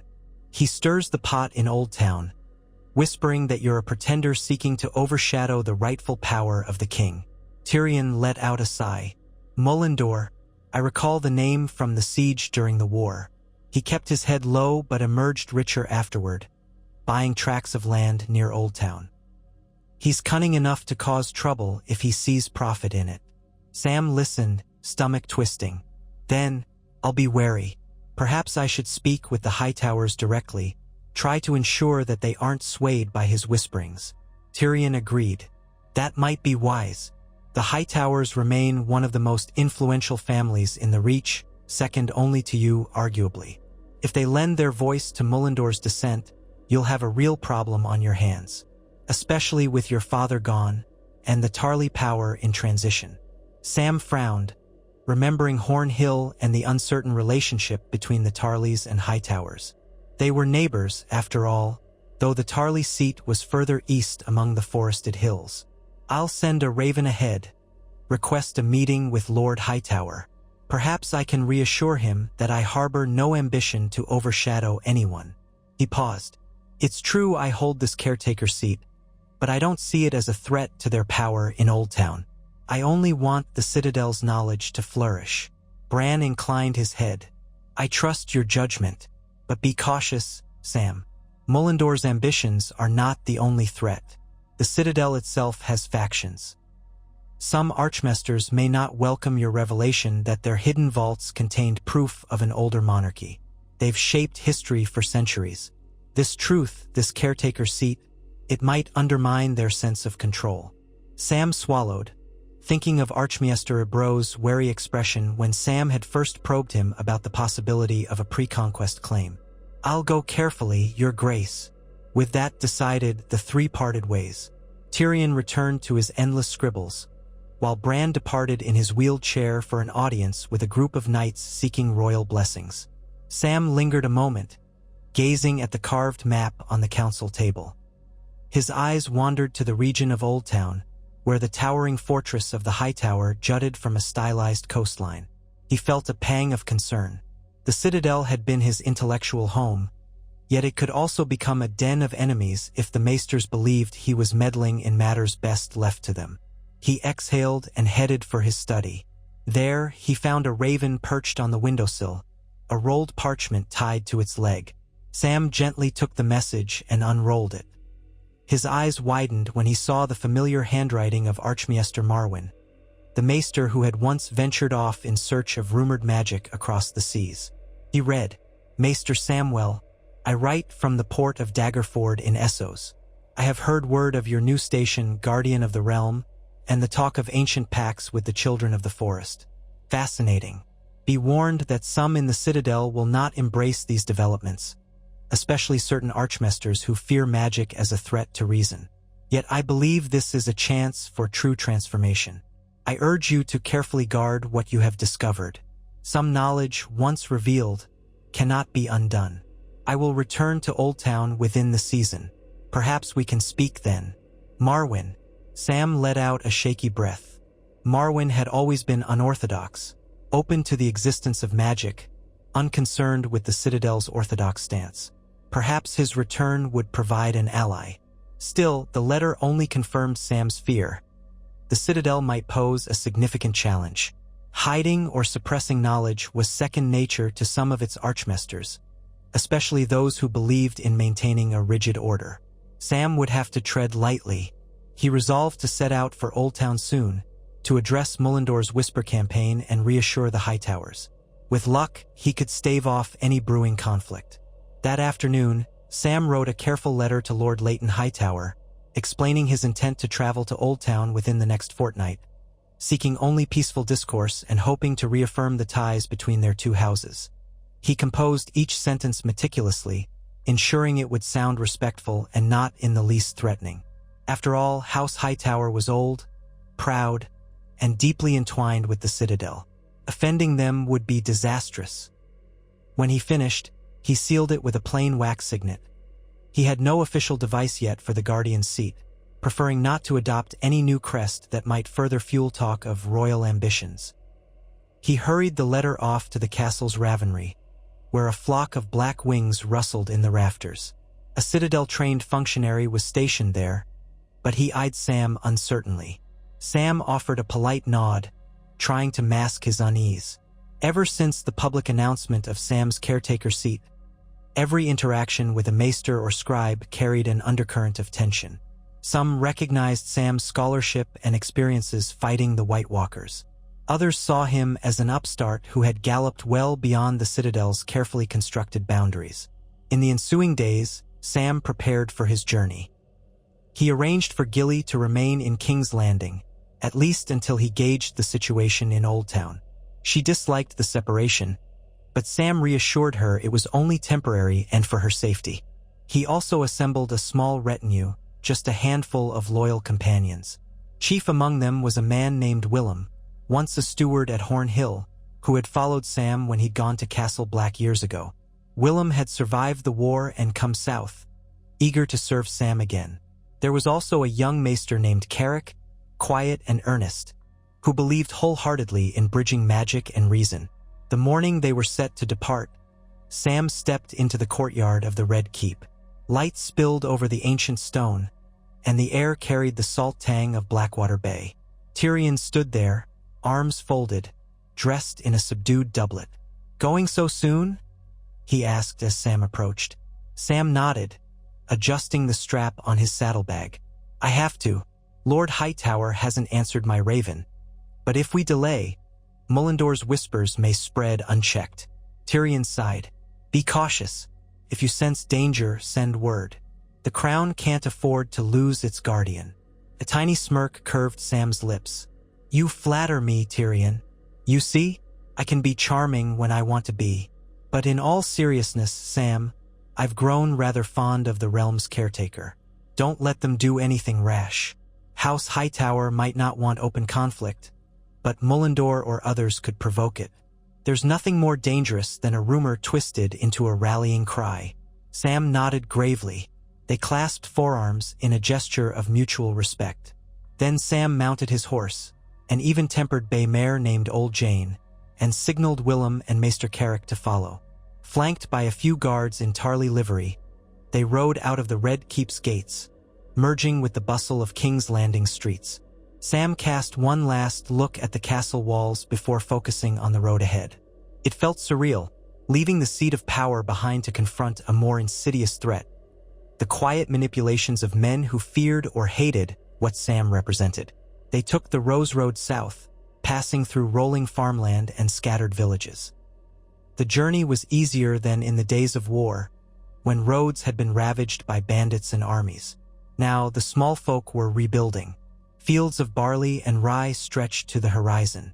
The occasional watchtower rose from a hill, manned by local guards. Sam made a point to speak with commoners whenever they stopped for the night. He asked about harvest yields, concerns about bandits, or the state of local lords. Many recognized him as Samwell Tarly, the son of Randall Tarly, but few grasped his new caretaker's position. He found it refreshing to engage them as he always had, with empathy and curiosity. One evening, in a small inn near a sleepy hamlet, Sam was scribbling notes by candlelight, transcribing gleaned information about the region's repairs. Willem dozed in a corner, while Maester Carrick quietly reviewed a text on herbal remedies. The door creaked open, and a wiry old man slipped inside, glancing around furtively before stepping to Sam's table. "Beg pardon, Lord," he rasped, doffing a tattered cap. "You're Samwell Tarly, are you not? The new caretaker or some such?" Sam blinked in surprise. News traveled quickly, it seemed. "Yes, I am. May I help you?" The old man dropped onto a stool, leaning forward. A cluster of scars marred his chin. "Name's Jackery. Used to be a bowman in your father's host. Fought under Lord Randall at Highgarden, then in the big battles near King's Landing. I heard about what happened to him.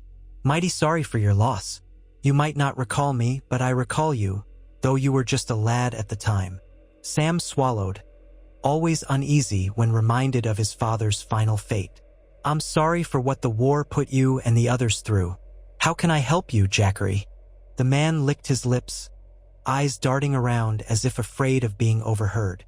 "I just wanted to say, there's talk among some of the old Tarly men, talk that you're not rightful, that you're too soft to lead. They say your father would weep to see you wearing some fancy caretaker's crown. Might be they're listening to Lord Mullendor's men, who come sniffing around, sowing seeds of doubt." His voice dropped lower. "I don't hold with that. I saw you after the Battle of the Long Night, back when the realm was in chaos. I know you've seen real darkness and stood your ground." Sam's pulse quickened.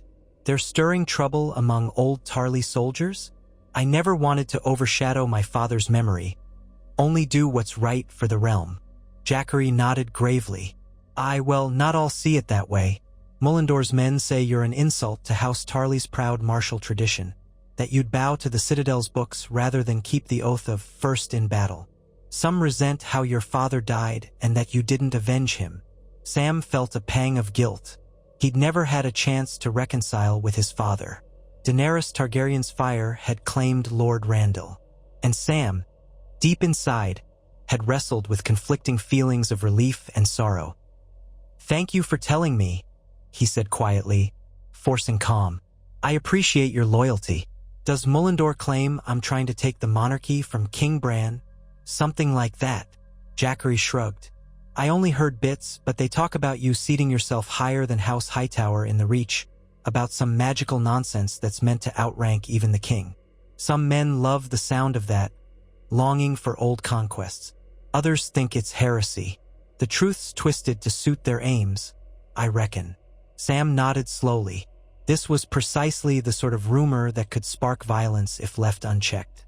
"Take this coin," Sam said, pressing a few silver stags into Jackery's hand. "And my thanks. Stay safe. If you hear more, send word to Horn Hill or to me directly." Jackery's eyes widened, gratitude evident. "Thank you, M-Lord Guardian. 7 blessings on you." After the man departed, Sam slumped, heart heavy. "It's worse than I feared," he muttered.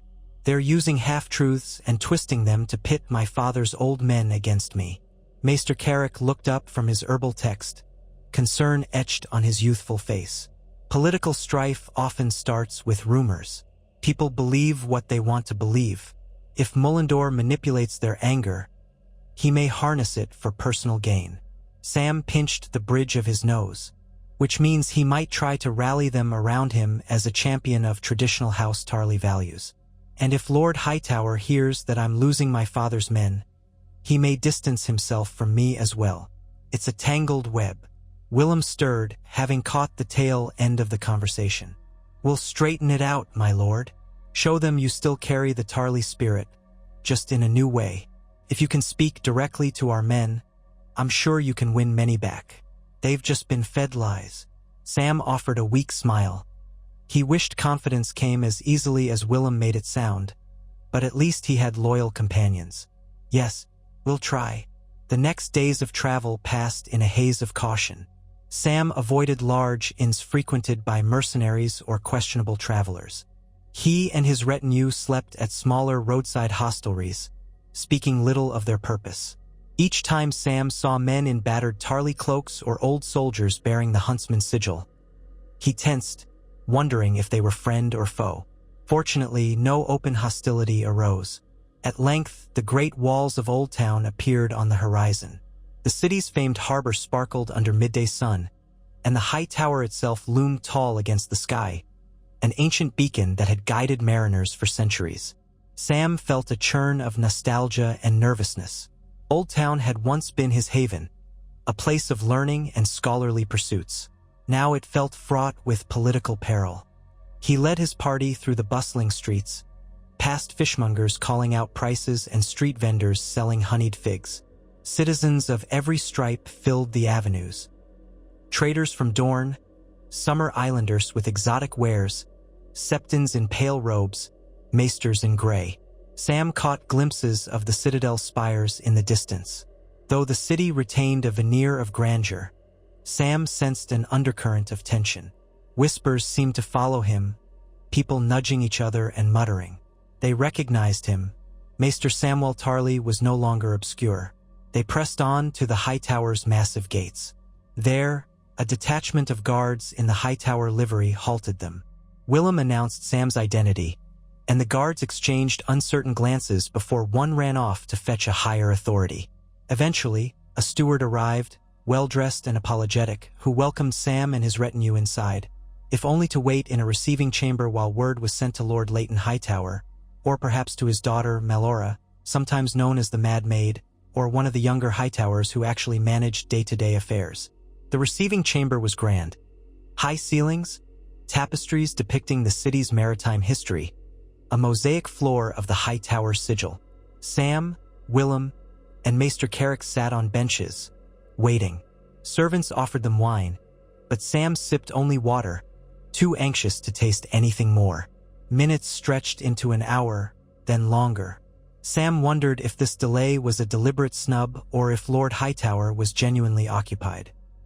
He had heard rumor that Lord Leighton had grown reclusive in his advanced years, often dabbling in arcane studies atop the upper floors of the Hightower. His children managed most affairs. Perhaps they were deciding whether to see Sam at all.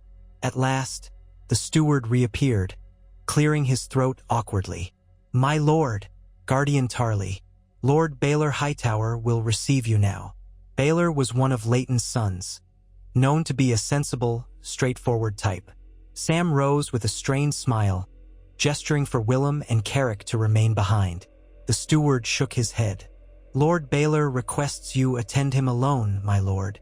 Sam hesitated but complied, feeling his palms grow clammy. He followed the steward through winding corridors, ascending a wide staircase. They arrived at a large solar with a panoramic view of Old Town's harbor. Light streamed in from tall windows. Bookshelves lined one wall, and near the center stood a sturdy wooden table scattered with documents. Baylor Hightower waited there, flanked by 2 guards. He was a tall man, a few years older than Sam, with a clipped beard and level gray eyes. He wore a doublet embroidered with the Hightower beacon in silver thread. When Sam entered, Baylor did not smile, but neither did he look unfriendly. He gestured for the guards to step back, and the steward quietly took his leave, shutting the door. Only the hush of the solar and the distant cry of gulls remained. "So," Baylor said, folding his arms, "Samwell Tarly, last we met, you were a fledgling maester in the Citadel, if I recall correctly." Sam managed a respectful bow. "Yes, my lord. We spoke briefly when I was still new to Old Town. You were busy with the city watch, if memory serves." Baylor nodded, eyes narrowed. "You've come a long way since. Now what do you call yourself?" "The Guardian of the Realm." Sam swallowed his nervousness. "I call myself Samwell Tarly, my lord. This caretaker seat, the Guardian's seat, was recognized by King Bran after I uncovered certain ancient pacts involving the children of the forest. It does not supplant the king. It only exists to preserve the realm and its knowledge." Baylor's gaze flicked to the windows. "I've heard rumors. Some say you intend to overshadow the crown, or that you wish to gather an army of Tarly men and subjugate the Reach." Sam's breath caught. "Those are vile distortions. I have no desire to lead an army. My father's men are free to serve whom they will under the rightful lords. I only wish to ensure that the realm remains vigilant against future threats, be they external invasions or ignorance of the old powers." Baylor stared at Sam for a long moment, as though trying to gauge his sincerity. At length he sighed, running a hand through his hair. "I had a feeling that Mullendor's accusations were nonsense. But nonsense can turn deadly if enough fools believe it. And Mullendor has been persistent.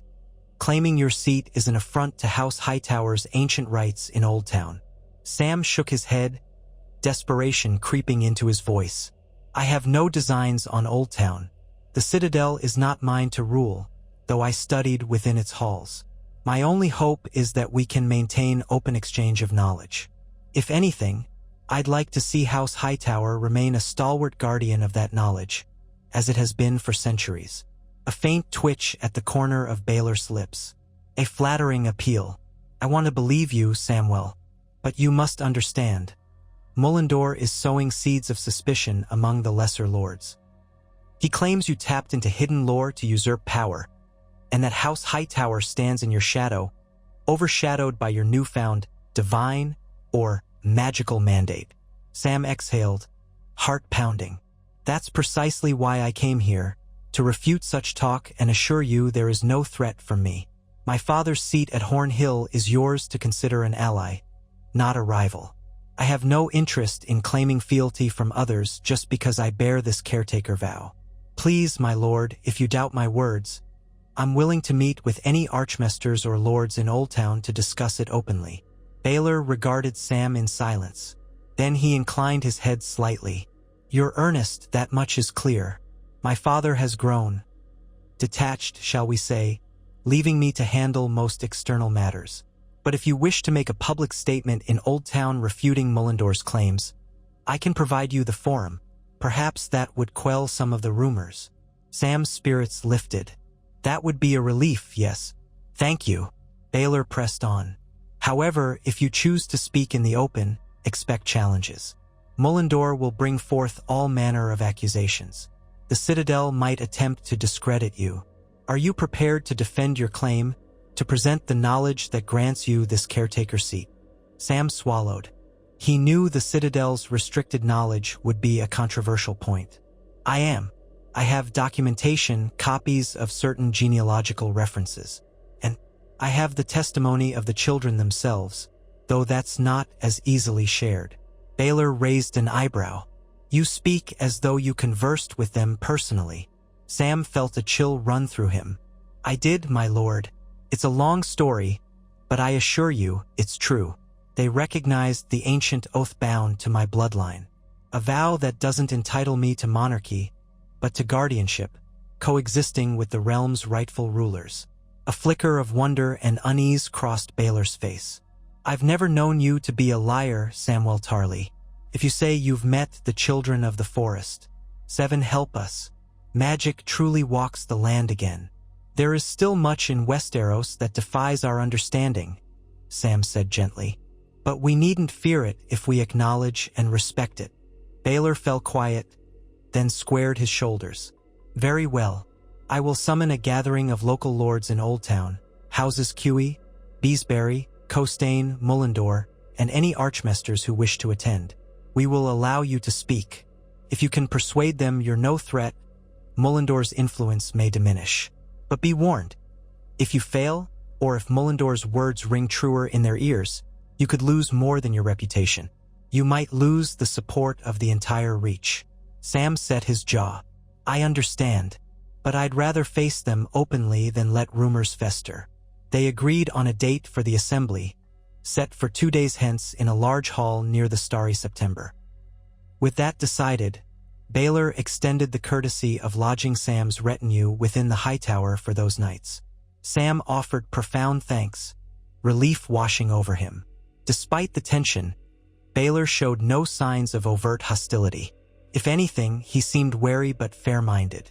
Later that evening, Sam was escorted to a modest chamber in one of the Hightower's lower floors, where he reunited with Willem and Maester Carrick. He explained the upcoming assembly. Carrick looked both nervous and excited at the prospect of confronting the archmasters. Willem let out a low whistle. Best be ready, my lord. Men like Mullendore can twist your words in a heartbeat. We'll be ready, Sam said, more confidently than he felt. He set about preparing his notes, verifying references to the old genealogical texts he'd brought. He even penned a careful summary of his encounter with the children of the forest in the haunted glen, though he doubted the lords or maesters would accept it at face value. Still, clarity and honesty were his best weapons. The next day passed quietly. Sam roamed the Hightower's library, reacquainting himself with the city's sense of history. He glimpsed archmasters from afar. Some recognized him, others pretended not to notice. A few novices stood gawking in corners, whispering. Sam felt an ache of nostalgia and apprehension. He recalled how, in his early days, he had reverently walked these halls, absorbing knowledge with wonder. Now, the air crackled with a kind of tension, as though the Citadel itself braced for conflict with one of its own. That evening, a messenger from the Citadel arrived, bearing a summons. Archmaester Ebrose requested a private audience with Sam that very night. Sam's pulse quickened. Ebrose had always been skeptical of Sam's talk about the White Walkers, though he had eventually conceded the threat was real. Even so, Sam suspected Ebrose might be aligned with those who believed that the caretaker seat was an affront to rational order. The messenger led Sam through Old Town's dim streets to one of the Citadel's many entrances. Within those walls, Sam felt a rush of memories. Quiet nights spent copying manuscripts, the smell of parchment and candle wax, the hush of countless minds at work. He passed an acolyte wearing a single link chain who gaped at him in surprise. Sam offered a kind nod and continued on, flanked by a single Hightower guard who insisted on accompanying him. At last, they reached Ebrose's office, a small stone room lined with shelves, illuminated by a single oil lamp. Archmaester Ebrose rose from behind a heavy desk. He was a thin, gray-haired man with keen eyes set in a lined face. He wore the chain of a healer around his neck but had the air of a man who had spent years in quiet political maneuvering. Samwell Tarly, Ibroz said by way of greeting, voice cool. Or should I say, guardian of the realm? Sam swallowed and bowed. Archmaester Ibroz, I am still a maester if you'll have me. This caretaker seat does not negate my vows to knowledge. Ibroz studied Sam for a moment, then gestured for him to sit. A seat of power, recognized by the crown, might overshadow your maester vows in the eyes of many. But that's not the point of this meeting. I've heard you plan to address the lords tomorrow. Have you come to cast the Citadel aside in favor of fables and arcane promises? Sam's cheeks warmed. Never. I only intend to clarify the truth, that I am no rival to the king, that the caretaker seat is an ancient vow recognized by the children of the forest. It's meant to safeguard the realm, not rule it. Ibroz clasped his hands on the desk, jaw set. The Citadel stands for reason and the advancement of knowledge, Samwell. We do not lightly accept claims about mystical lineages and forest spirits. You remember how we responded when you spoke of White Walkers. While that threat proved real, many still resent the panic it caused. Some blame the spread of so-called superstition for Daenerys Targaryen's final rampage. Sam bit back a retort. Respectfully, Archmaester, ignoring the White Walker threat nearly doomed us all. Had the Citadel acted sooner, who knows how many lives might have been saved. Ibroz's eyes flickered. I do not deny our institution's failings, but that does not mean we embrace every magical claim that surfaces. You are treading into dangerous waters, Samwell. Those who support you risk undermining the Citadel's authority. Our authority is not simply pride. It's what holds back a tide of chaos. If every petty lord started chasing arcane secrets, we'd return to the days of the darker arts, of dragons and necromancy. Perhaps. The Citadel is a bulwark against that madness. Sam forced himself to remain calm. I understand your concern, but knowledge is not the enemy. The caretaker vow I carry does not invite new wars. It reminds us of old obligations, to the land, to one another, and to truth. The Citadel can remain the realm's seat of learning, if only it embraces that there is more to the world than the purely mundane. Ibroz's gaze turned sharp. A neat speech, but do you truly think the Citadel will yield its hold on shaping knowledge? We have guided the 7 kingdoms for centuries through counsel and scholarship. Your new seat might overshadow that role, at least in the public's eyes. Sam took a careful breath. I don't want to overshadow you. I want to work with you. My position does not replace maesters or their counsel. If anything, we need more cooperation. The Realm Walkers initiative we're developing in King's Landing was meant to involve the Citadel extensively. Ibroz's eyes narrowed. Realm Walkers, Sam explained briefly. Men and women who would travel the realm, gathering first-hand accounts and knowledge, ensuring that the crown could respond quickly to threats or crises. They would complement the maesters, not replace them, Sam said earnestly. Ibroz grunted. And these travelers, would they gather arcane knowledge as well? Investigate rumored sorcerers and whispered prophecies? If such rumors arise, yes, they should be investigated thoroughly and rationally. We can't just dismiss them out of hand or brand them heresy. Silence stretched. At last, Ibroz exhaled. You truly believe in balancing reason and the acceptance of magic, don't you? Like Marwyn. He was always too eager to chase mysteries. Many in the Citadel called him the mage, half in jest, half in scorn. Sam nodded. Archmaester Marwyn wrote to me recently. He supports bridging these gaps. I believe it's the best way forward. We've seen the cost of ignorance. Ibroz tapped his fingers on the desk. I might be able to prevent the worst of the Citadel's hostility tomorrow. Some archmaesters are already predisposed to disbelieve you, but my voice carries weight. If I speak in your favor, or at least advise caution, they might not side with Mullendor openly. Sam felt a rush of hope. That would be invaluable. I don't expect them to embrace me wholeheartedly, only to keep an open mind. Ibroz studied him again, a hint of resignation in his eyes. Samwell, we were never truly teacher and pupil. I recall you mostly as the man who arrived with wild tales of White Walkers. But I see now that you have grown. The realm is changing, and perhaps the Citadel must change with it. Very well. I will do what I can. But be warned, if Mullendor or certain archmasters sense weakness, they will strike. You must keep your composure and show them you are no threat, nor a fool. Sam stood, bowing his head. Thank you, Archmaester. I'll keep your counsel close. Ebrose nodded curtly. Be gone, then. You have a busy day ahead. Leaving the Citadel, Sam felt as though he had narrowly navigated a labyrinth. Perhaps Ebrose's cautious support would make the difference. The question was whether Mullendor's cunning or the Citadel's fear of magic would outweigh any willingness to cooperate. Either way, the assembly in Old Town would soon decide Sam's immediate fate as guardian. If he failed to quell these doubts, his caretaker's seat might crumble into irrelevance, or spark open conflict across the Reach. Come morning, Sam rose early and dressed in his maester's robes, though he wore the small wooden chain representing the caretaker's seat beneath them. He wanted to project humility rather than brandish this new station too boldly. Willem and Maester Carrick accompanied him to the large hall near the Starry September, where a dais was arranged for the speakers. Baylor Hightower greeted Sam with a terse nod, pointing him to a seat on the dais.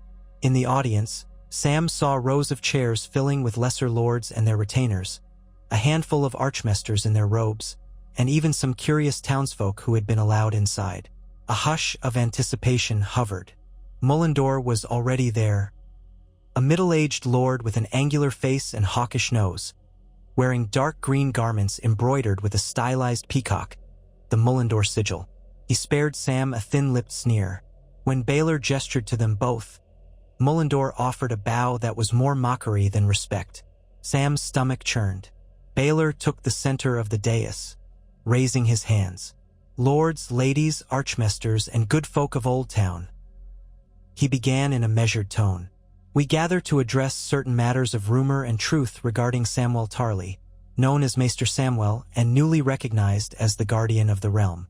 Let us speak openly, so that we may put these rumors to rest. Mullendor wasted no time. He strode forward, voice projecting with practiced skill. I have no personal quarrel with Maester Samwell, but the seat he claims, this caretaker seat, strikes at the heart of our traditions. House Tarly has always served the Tyrells in the past, and now the crown. But are we now to believe that Samwell Tarly holds a mandate even older than the crown, one that might supersede King Bran's authority? Murky whispers stirred in the audience. Sam pressed his lips together, but Baylor gave him a nod, indicating he should respond.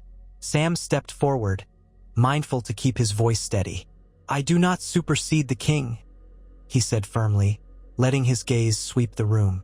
My seat exists alongside his rule at his invitation to safeguard the realm's well-being, just as a maester might advise a lord. My father served the crown with steel. I serve it with knowledge. House Tarly remains loyal, as always. Mullendor clucked his tongue in feigned sympathy. Knowledge is a fine thing, but you claim it was gained through forbidden texts at the Citadel. Some whisper you delved into black arts. Are we to trust that you did not tamper with such powers to conjure yourself a throne? Sam's cheeks burned. I studied texts that were hidden because many dismissed them as archaic or superstitious. But the White Walkers were once dismissed likewise, and they nearly destroyed us all. The knowledge I uncovered pertains to an ancient pact with the children of the forest. It does not grant me dominion over men. It places on me a duty, a guardianship that the king himself acknowledges. Some in the audience exchanged uncertain looks. A few archmasters sat with stony faces, though Sam noticed Ebrose among them, watching carefully. Baylor cleared his throat, giving Mullendor a chance to respond. Mullendor gestured grandly. If we accept this caretaker seat, might the realm not fracture? Perhaps tomorrow a man from House Piper will claim an oath from the Age of Heroes, or House Florent will discover a ritual that predates the conquest.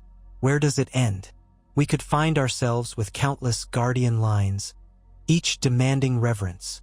A ripple of laughter and murmuring swept through the crowd, unsettling Sam. He forced composure. I do not ask for reverence, my lord. Only cooperation. We face many problems. Rebuilding from war, ensuring we do not repeat the mistakes that almost allowed the dead to conquer the living. The caretaker seat is meant to unify, not divide. Mullendor's lips curved into a humorless smile. Words are air, Tarly. Show us proof of this so-called ancient pact. Or better yet, produce these children of the forest so we may judge their endorsement. Otherwise, your claim is as hollow as a broken horn. Sam swallowed, glancing at the crowd. He had copies of certain genealogical scrolls, but they were dense and arcane, hardly a quick read. Producing the children themselves was impossible. He would not betray their hidden sanctuary. Anxiety fluttered in his gut. He cleared his throat. I have documentation, but it is complex. I can share it with any who wish to study it. As for the children, they guard their secrecy. My promise to them forbids me from revealing their havens. But I swear upon the seven, upon my maester's vows, that I have spoken with them. Some scoffs and low chuckles sounded. Mullendor looked triumphant. Then we have only your word, and some scribbles no doubt open to interpretation. Before Sam could respond, a voice rose from the row of archmasters. Let me see these documents. It was Abrose. All eyes turned. Abrose stood, robes shifting, chain clinking. He stepped forward. If Samwell Tarly has copies, I would examine them. I will not prejudge him. Baylor signaled for Sam to comply. Heart pounding, Sam handed over the folder containing genealogical notations and references to the Hunter-King line that fed into House Tarly. Abrose skimmed the pages, brow furrowing. The hall fell silent, tension thick in the air. Abrose's expression was inscrutable. Finally, he closed the folder. This is not mere scribble, Lord Mullendor. The script is indeed old, possibly from the period just before the Undul invasion. There are references to a huntsman lineage with ties to primeval forest rights. I cannot confirm the entire chain of ancestry, but the text is more credible than rumor. A buzz of conversation erupted. Mullendor's face darkened. Sam felt a surge of gratitude for Abrose's measured words. Still, Mullendor lifted his hands, silencing the crowd. Archmaester, even if the text is old, it does not prove the children anointed Samwell Tarly to overshadow the rightful monarchy. Abrose frowned. You continue using that word overshadow, but Samwell Tarly claims no monarchy at all. He claims a caretaker's vow. The king in King's Landing acknowledges it. Is that not enough for you, Lord Mullendor? Mullendor's lips twitched. The king in King's Landing is a crippled boy with visions. Shall we trust every fancy that flits through his head? A sharp gasp tore through the hall. Insulting King Bran so openly was a grave risk. Sam's anger flared. Baylor Hightower frowned deeply. Even some of Mullendor's supporters looked taken aback by the brazenness of that remark. Mullendor, sensing he'd stepped too far, pressed on with forced confidence. I only mean to say we must be certain. We cannot let illusions guide our realm. Sam found his voice again. There is no illusion. The realm faced illusions for too long, denying threats like the White Walkers until it was nearly too late. Now we have a chance to remain vigilant, to approach the future with open eyes. I have no ambition for conquest, only for service. Baylor stepped between them, lifting his hands for calm. Enough. We've heard the arguments. I propose a compromise. Let Samwell Tarly remain as guardian of the realm so long as his seat recognizes the crown's ultimate authority.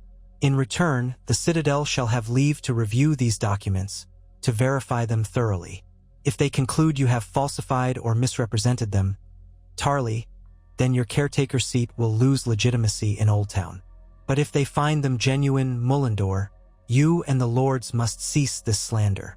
Sam nodded eagerly. I agree. I have nothing to hide. Mullendor stood rigid, gaze darting among the assembled lords. Some looked unimpressed. Others were nodding along with Baylor's suggestion. The tide was turning against Mullendor. His voice came out strained. Very well. But if the Citadel's verdict is that these texts are spurious, I expect House Tarly to renounce this caretaker claim at once. Sam didn't flinch. That's fair. Though I suspect the texts will hold up under scrutiny. Baylor looked relieved. Then let us consider the matter settled for now. House Hightower stands by the arrangement. with the condition that Samwell Tarley's seat not infringe upon the established rights of Old Town or the Citadel. Sam bowed. I give my word. I only hope to strengthen those rights by ensuring knowledge is shared. A rumble of general agreement spread through the hall. Some lesser lords who had come prepared to object looked mollified. Even the archmasters seemed placated at the promise of a thorough review. Mullendore seethed quietly, but Sam could see that the man had lost much of the momentum he'd hoped to gain. As the assembly dispersed, Baylor let out a breath and offered Sam a restrained smile. You handled that better than many. Mullendore overstepped when he insulted the king. That alone might sour some on his cause. Sam's shoulders ached from tension. I'm grateful for your fairness, my lord. Fairness is the easiest path to peace, Baylor replied. But be mindful, Mullendore won't just vanish. He'll wait to see how the Citadel's review plays out.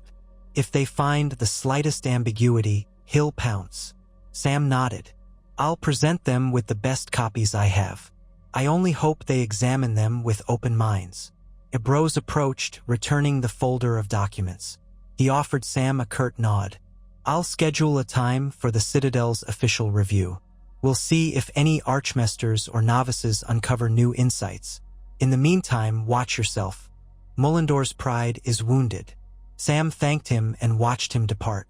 Willem and Maester Carrick joined Sam, relief etched on their faces. The crowd thinned, and soon only a few lingered. Sam took a moment to soak in the reality that he'd survived the confrontation. Not unscathed, he felt drained, but Mullendore's challenge had been blunted. That night, Sam found himself at a small feast hosted by Baylor in the Hightower's dining hall. The tension of the day's assembly lingered, yet the atmosphere was more relaxed than he'd feared. Several lords made polite conversation, and archmasters who attended seemed curious about Sam's plans for the realm, rather than openly hostile. Sam did his best to answer politely, always emphasizing cooperation and shared learning. Mullendore did not attend, presumably nursing his wounds or plotting his next move. As the meal wound down, Sam drifted to a balcony overlooking the harbor, seeking fresh air. The wind off the sunset sea ruffled his robes, carrying the faint scent of brine and seaweed. Far below, lanterns glowed along the docks. He thought of how the city's bustle never truly ceased, day or night. Life pressed on, unmindful of the shifting politics in lofty halls. Footsteps approached, and Sam turned to see Baylor beside him. They stood in companionable silence for a moment before Baylor said quietly, You've made it clear you're not here to seize power, but I must ask, if King Bran died or was deposed, would you claim the throne with this caretaker vow? Sam shook his head emphatically. No, the vow states that we serve the realm, not rule it. If there was a succession crisis, I'd still stand with the rightful heir. The caretaker seat is not a fallback monarchy. Baylor studied him, then inclined his head in acceptance. I believe you. My father might be intrigued by your claim. He's always had an interest in esoteric lore. Perhaps you'll meet him before you depart. Sam allowed a small smile. I'd be honored, though I hear he's become somewhat reclusive. Baylor's lips quirked. He is, but if there's anyone who might appreciate your discovery, it's him. And if he supports you, the Citadel may be less inclined to fight your seat. Sam found himself wondering again about Mullendore's next move. Men like that never conceded without a scheme. The ephemeral sense of triumph Sam felt at the day's assembly was tempered by the knowledge that dangerous undercurrents still ran through the city and the realm. Returning to his chambers, Sam sank onto the bed, exhausted. Willem had already turned in, while Maester Carrick sat by a candle, reading an old treatise on local horticulture. He glanced up. You did well today, my lord. Sam pressed a hand to his forehead. I hope so, but Mullendore's not done, and the Citadel's review could take weeks or months. Carrick nodded. We'll endure. Truth often outlasts lies, even if it takes time. You've proven that once already with the White Walkers. Sam managed a faint grin. Let's hope you're right. Good night, Carrick. He lay back, letting fatigue wash over him. His thoughts drifted to Gilly and little Sam, safe in King's Landing, and to the black pool in the forest glen, where the children had set him on this path. A caretaker's seat, it sometimes felt grandiose. Yet he believed in the vow, in the realm's need for a guardian who valued knowledge as highly as swords. Perhaps in time more would come to believe as well. But that night, Sam's dreams were fitful. He saw Mullendor cloaked in shadows, whispering in the ears of men who wore Tarly sigils, feeding them anger. He saw the Citadel's gates slam shut, archmesters scowling from parapets, brandishing quills like spears, and he heard the faint echoes of a vow in a voice like leaves on stone. Caretaker, caretaker. When he woke, heart pounding, the room was still dark. He stared into the gloom, reassuring himself it was only a nightmare. The real battles would be fought in daylight with words and scrolls. He only prayed that was enough. Morning brought a flurry of letters. Ibros requested Sam's presence at the Citadel later in the week to begin the official review. A few lesser lords invited him to dinners or hunts, presumably curious about the caretaker's seat. Sam declined the hunts. He was no master of bow or spear, but politely accepted a couple of dinner invitations, recognizing the importance of forging alliances. If he could show them he was simply Samwell Tarly, a man of learning, they might be less inclined to see him as a threat. As the day passed, Sam ventured out to the city, accompanied by Willem and Carrick. Crowds still looked at him with a mixture of curiosity and awe. A few times they passed men who wore Tarly livery but did not greet him. Likely father's old soldiers turned mercenaries. Sam felt a stab of regret. He yearned to explain himself to them, to ask them to open their minds. But hostility radiated from their stares. In mid-afternoon, Sam guided his companions toward the Citadel's famed docks, where supply barges and small fishing vessels moored to bring goods to the complex. Maester Carrick was eager to see if the Citadel had acquired any new shipments of rare herbs. Willem tagged along warily, hand near his sword. The atmosphere along the docks was calmer than in the city's main harbor, fewer peddlers and more Citadel novices bustling about. While Carrick spoke with a dock overseer, Sam strolled along the planks, scanning the watery expanse. Seabirds wheeled overhead, cawing. A distant ship's horn sounded. He took a moment to breathe, to remember that the realm was bigger than its squabbles. The tides of the sea, the cycles of nature, these were older than any mortal dispute. Then, a flicker of movement caught his eye. A figure in a hooded cloak stood by a stack of crates, half hidden. Sam felt an odd prickle of recognition. The cloak's tilt, the stance of the shoulders. He stepped closer. The figure, startled, turned away as though to leave. Sam called out softly, "Wait, do I know you?" The figure hesitated. Then, pulling the hood back, revealed a woman with silvery brown hair, cut short. Her eyes were intense, sharp with memory. Sam realized with a jolt it was Mira Reed, the girl who had once helped Bran Stark traverse the treacherous north to reach the three-eyed raven. Sam had not seen her since the war ended. "Mira?" he breathed. She gave him a tight smile. "Sam Tarly, it's been some time. What are you doing here?" Sam asked, stepping around the crates. "Are you with the Citadel?" "No," Mira said, glancing around warily. "I came seeking answers. There have been strange sightings in the Neck, restless spirits, if you believe the tales. My family, House Reed, knows the marshlands better than most, but something is off. I traveled south, hoping the Citadel might have old records on phantom armies or local curses." She shrugged. "So far, no luck." Sam felt a shiver. The Neck had always been rumored to be a place of bog devils, illusions, quicksands, and House Reed was adept at navigating it. If Mira was uneasy, that boded ill. "Have you spoken to the Archmesters?" She let out a bitter laugh. "They won't see me. They dismiss my concerns as local superstition. Reminds me of how they treated the White Walker threat. I hoped maybe you could help." Sam's thoughts reeled. "I'll try, but right now, I'm entangled in a struggle for legitimacy over this caretaker seat. The Citadel is about to review my documents. They may not be keen to listen to me urging them to investigate ghost stories in the Neck." Mira exhaled. "Figures. I only know that something is brewing up north, in the swamps. My father, Howland Reed, thinks it might be remnants of the magic used during the war or some old spirits awakened by the death of the Night King. He's not sure, but we've seen unnatural lights in the mists, heard chilling cries at night. Sam's caretaker vow resonated at the mention of old spirits. Could new threats be stirring while they all squabbled over politics? Mira, I believe you. Let me speak with Ibros and see if we can gather any references to hauntings in the neck. In the meantime, stay safe. Have you told King Bran? She grimaced. Communication is tricky from the neck. But I sent a raven to Winterfell. No response yet. Maybe he's busy. Or maybe the raven got lost. Sam's mind churned. If the caretaker seat meant anything, it meant not ignoring rumors of potential danger. I'll do what I can. If you stay in Old Town a bit longer, we can search the archives ourselves. I have some access. Her expression brightened slightly. Thank you, Sam. You were always kinder than the rest. He offered a small grin.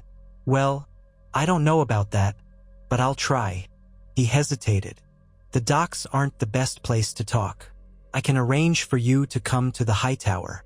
Baylor might allow it if I vouch for you. Mira nodded, looking relieved. All right, I'll meet you tonight. Just send word where. They parted ways, Mira slipping back into the swirl of dockside activity. Sam walked back to Maester Carrick and Willem, mind buzzing. Another potential threat, or at least a mystery. Could it be connected to the old magics swirling around Westeros? The caretaker seat was supposed to unify knowledge and readiness, and here was a perfect example. Yet the realm's entrenched powers might once again scoff. He braced himself. The North was newly independent under Queen Sansa, but if supernatural forces stirred in the neck, that could affect the entire continent, just as the White Walkers had. That night, under discreet arrangements, Mira Reed arrived at the High Tower. Baylor was cautious, but at Sam's urging, he granted her a place to sleep in a quiet wing. Over a simple supper in Sam's chambers, Mira recounted more details. Faint, wailing apparitions in the swamps, rumored sightings of animal carcasses arranged in bizarre patterns. House Reed scouts had encountered flickers of light that vanished when approached.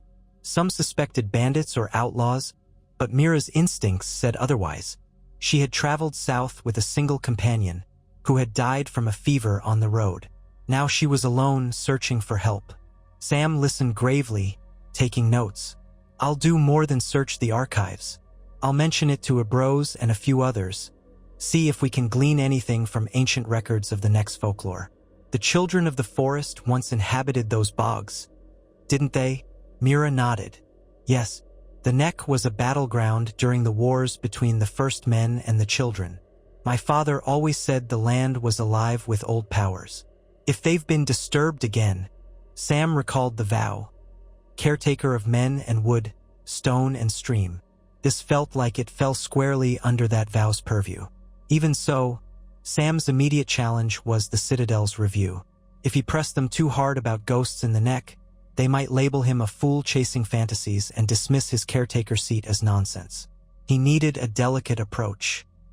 Let's focus first on establishing the credibility of my documents. Once that's secure, I'll have more leverage to persuade them to investigate your sightings. Mira sighed. I hate waiting, but I understand. He placed a reassuring hand on her arm. You brought this to me, and I won't ignore it. If the caretaker seat means anything, it's that we must be vigilant about all threats. We'll find a way. They parted with that shared understanding. Sam lay awake that night, the complexities mounting in his mind. The caretaker seat was supposed to be a unifying force, but so far it felt like he was juggling 1,000 tasks. Proving his legitimacy, calming political rivalries, reconciling with the Citadel's guarded stance, and now investigating potential supernatural anomalies in the neck. Would it ever get simpler? Days turned into a week. The Citadel's review began in earnest, with Ibros heading a committee of archmasters who meticulously examined Sam's documents. Sam was called in several times to answer questions. Some archmasters expressed veiled contempt, others were politely neutral, a few were openly curious. Sam explained the genealogical lines as best he could, acknowledging that the evidence was fragmentary but compelling. He stuck to the truth. House Tarly's line might descend from an ancient huntsman king recognized by the children. He had encountered the children personally in the haunted glen, but could not bring them forth without betraying them. Ibrose seemed to steer the committee toward fairness, questioning the authenticity of the texts without dismissing them outright. Still, Mullendore lurked on the periphery, occasionally sending scathing letters to the archmasters, accusing Sam of forging or misinterpreting the documents. None of his accusations stuck firmly, but they spread doubt like ink in water. The process dragged. Meanwhile, Sam scoured the archives for references to the next haunted lore, accompanied by Mira and Maester Carrick. He found cryptic mentions of restless watchers, said to rise after cataclysmic battles, but the sources were vague. Mira grew frustrated. Though she appreciated Sam's effort, they dared not mention it to the entire committee yet, for fear of undermining Sam's credibility.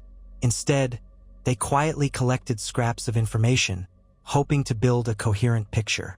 If there was a new threat stirring, they needed proof before confronting the Citadel at large. During one of these archival searches, Sam stumbled on a partial manuscript describing a green binding ritual once performed by the children to seal away malevolent spirits lingering in swampy regions. It referenced runes similar to those Sam had seen in the haunted glen. The text was incomplete, missing entire pages, but a single line stood out. When the binding weakens, the watchers stir. Only the guardian's blood can renew the seal. Sam felt a chill at the words. Was this some prophecy about the caretaker seat needing to intervene in the neck? He showed it to Mira, whose eyes grew wide. If that's true, then we might need you up north, she said, brow furrowed. But I don't want to drag you from your duties here. Sam shook his head slowly. No, this might be part of my duty. The vow states I'm caretaker of all the realm. But let's not leap to conclusions. We still lack full context.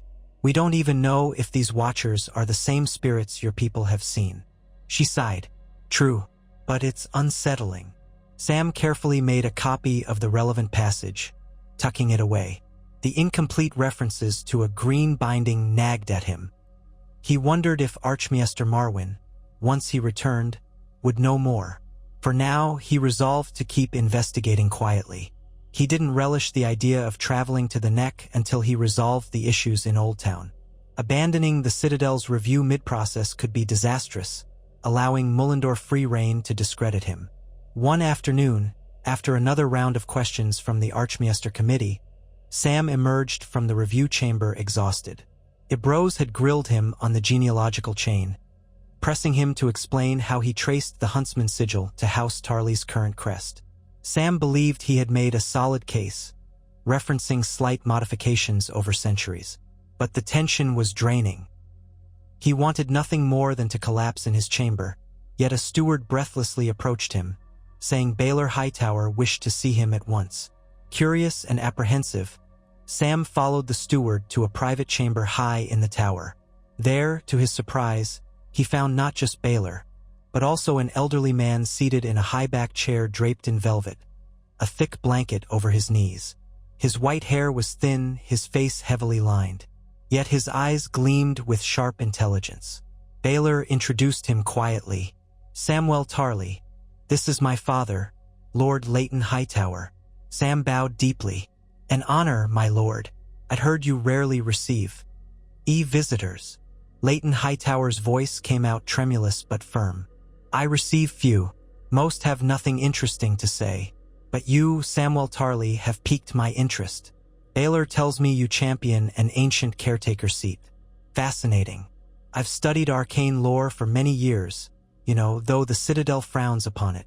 Sam carefully approached, noticing the faint odor of incense in the room, as though Lord Leighton burned it to aid his meditations or health. My lord, I'm grateful for any chance to speak with you. Indeed, the caretaker seat is recognized by King Bran and rooted in a pact with the children. Lord Leighton's eyes shone. I've read old accounts of the Age of Heroes, of pacts forged not just in the north, but also in the southern forests. Many believe them myths, especially after the Undul invasion. But you claim to have found proof. Fascinating indeed. Sam felt a spark of hope. Yes, my lord. The children themselves confirmed it. And we have genealogical texts that the Citadel is reviewing. Leighton gave a slow nod. Baylor believes you have no designs on Old Town. I trust my son's judgment. But I wanted to see you myself, to sense whether you truly respect the old magics. He paused, studying Sam intently. Do you? A memory of the black pool flickered in Sam's mind. I do, my lord. I've seen too much to dismiss magic as mere fancy. But I also value reason. The two need not be enemies. Leighton's lips curved in a faint smile. Well said. I have spent decades studying glimpses of the higher mysteries, gleaned from fragments the Citadel hides. They brand me half-mad for it, but perhaps madness and genius are siblings. I know magic exists. The question is how men harness or bow to it. In this caretaker seat, you propose to bow, to serve as guardian rather than master. That is wise, Samwell Tarley. Sam's heart pounded. Thank you, my lord. That is precisely my stance. Leighton inhaled a shaky breath. Then you have my goodwill. I'll instruct Baylor to ensure Mullendor's scheming does not threaten you here in Old Town. As for the Citadel, they'll do as they do, test, question, doubt. But if they threaten your seat's existence, I may lend my voice in your favor. The High Tower remains an anchor in the realm. My endorsement could tip the scale. Sam's relief was so intense he could barely speak. He bowed again, swallowing the lump in his throat. Lord Leighton, I can't thank you enough. That means more than I can express. Leighton gave a rasping chuckle. Now, do not waste it. If magic stirs anew, you must be ready. The realm can't endure another cataclysmic war. He coughed harshly, turning slightly aside. Baylor stepped in, concern etched on his face. The older man waved him off. I'm fine. Age is a persistent foe. But I'll endure a while yet. When the coughing subsided, Leighton regarded Sam with keen interest. I sense you have questions about the neck, or so Baylor mentioned. The Reeds are an odd bunch, but they guard secrets older than most houses. If they come seeking knowledge here, you do well to listen. The seat you hold is not limited to the south, after all. Sam felt a flush at being so transparent. Yes, Lord Leighton. Mira Reed is here, and we suspect some stirring of old powers in the neck. We're investigating quietly. Leighton's eyes gleamed again. Then proceed with caution and conviction, Guardian. The deeper one delves into the old magics, the more the unknown stares back. But if you are as sincere as I sense, perhaps you'll succeed where others have failed. Baylor touched Sam's arm, indicating that the audience was at an end. Sam bowed once more. Thank you again, my lord. They withdrew, and Sam felt as if he had stepped from a dream. To have Lord Leighton Hightower's blessing was an immense boon. Even Baylor looked somewhat awed. Father rarely gives direct support to anyone, Baylor murmured. He must see something in you. Sam felt buoyed by gratitude. I only hope I can live up to it. With the Hightower's tacit endorsement, the friction in Old Town seemed to ease over the next several days. Fewer lords muttered about Sam being a threat, though Mullendor still plotted on the sidelines. The Archmasters continued their slow review, but with no fresh evidence to indict Sam, they seemed to be leaning toward a grudging acceptance of the authenticity of his texts, at least enough to refrain from condemnation. Little by little, Sam's caretaker seat was gaining a fragile foothold in the south. Mira Reed remained, awaiting some sign or direction. Sam quietly compiled a dossier of everything they gleaned from the archives about the neck's old curses, the partial references to a green binding, and other scattered tidbits. The more he read, the more he suspected that the caretaker's vow might indeed be tied to maintaining certain seals placed by the children. If one such seal was failing in the neck, Sam might well be the one who had to fix it. Somehow. The notion terrified him, but he couldn't turn his back on it. One evening, Sam sat in the Hightower's dimly lit library with Maester Carrick, poring over a final set of pages detailing the huntsman's lineage. Outside, a storm raged, lashing the windows with rain. Willem stood guard by the door, yawning. Mira dozed in a chair near the hearth, a cloak pulled tight around her shoulders. It seems the Huntsman King was said to have journeyed to multiple regions, reaffirming wards the children had placed. Carrick murmured, tapping a line of faded text. The vow was about more than just holding a seat. It was about physically upholding magical protections. Sam stared at the words. That's precisely what might be happening in the neck. If the ward is weakening, the caretaker might be needed to restore it. Carrick glanced at Sam, concern mingled with admiration. You've ended up with a duty that spans centuries, perhaps even millennia. Are you ready for that? Sam's voice came out quiet. I don't know, but I have to try. He turned to gaze at Mira, her face illuminated by the flickering fire. She had risked everything to bring word of the strange happenings. If the realm was to remain at peace, ignoring her warnings would be the height of folly. The storm wore on. Thunder rumbled, shaking the walls. Sam felt as though nature itself pressed in, reminding him that the realm was vast and mysterious, and that knowledge was as vital as breath. He gently closed the book and let his eyes drift shut. Tomorrow, he'd present the final pieces of genealogical evidence to the Archmasters, hoping that, with Lord Leighton's quiet backing, they would concede Sam's caretaker seat was legitimate. After that, he would have to decide how to handle the potential crisis in the neck. In his half-doze, Sam heard the faint echo of the vow once more. Caretaker, caretaker, caretaker, felt like a distant chorus, urging him onward. As the storm's fury gave way to the hush of night, Sam resolved that no matter the cost, whether political or personal, he would honor that call. If the caretaker seat meant anything, it was that no corner of the realm, no matter how remote or steeped in old magic, could be allowed to languish in forgotten peril. He only prayed that when the time came, he would be strong enough, brave enough, to do what needed to be done.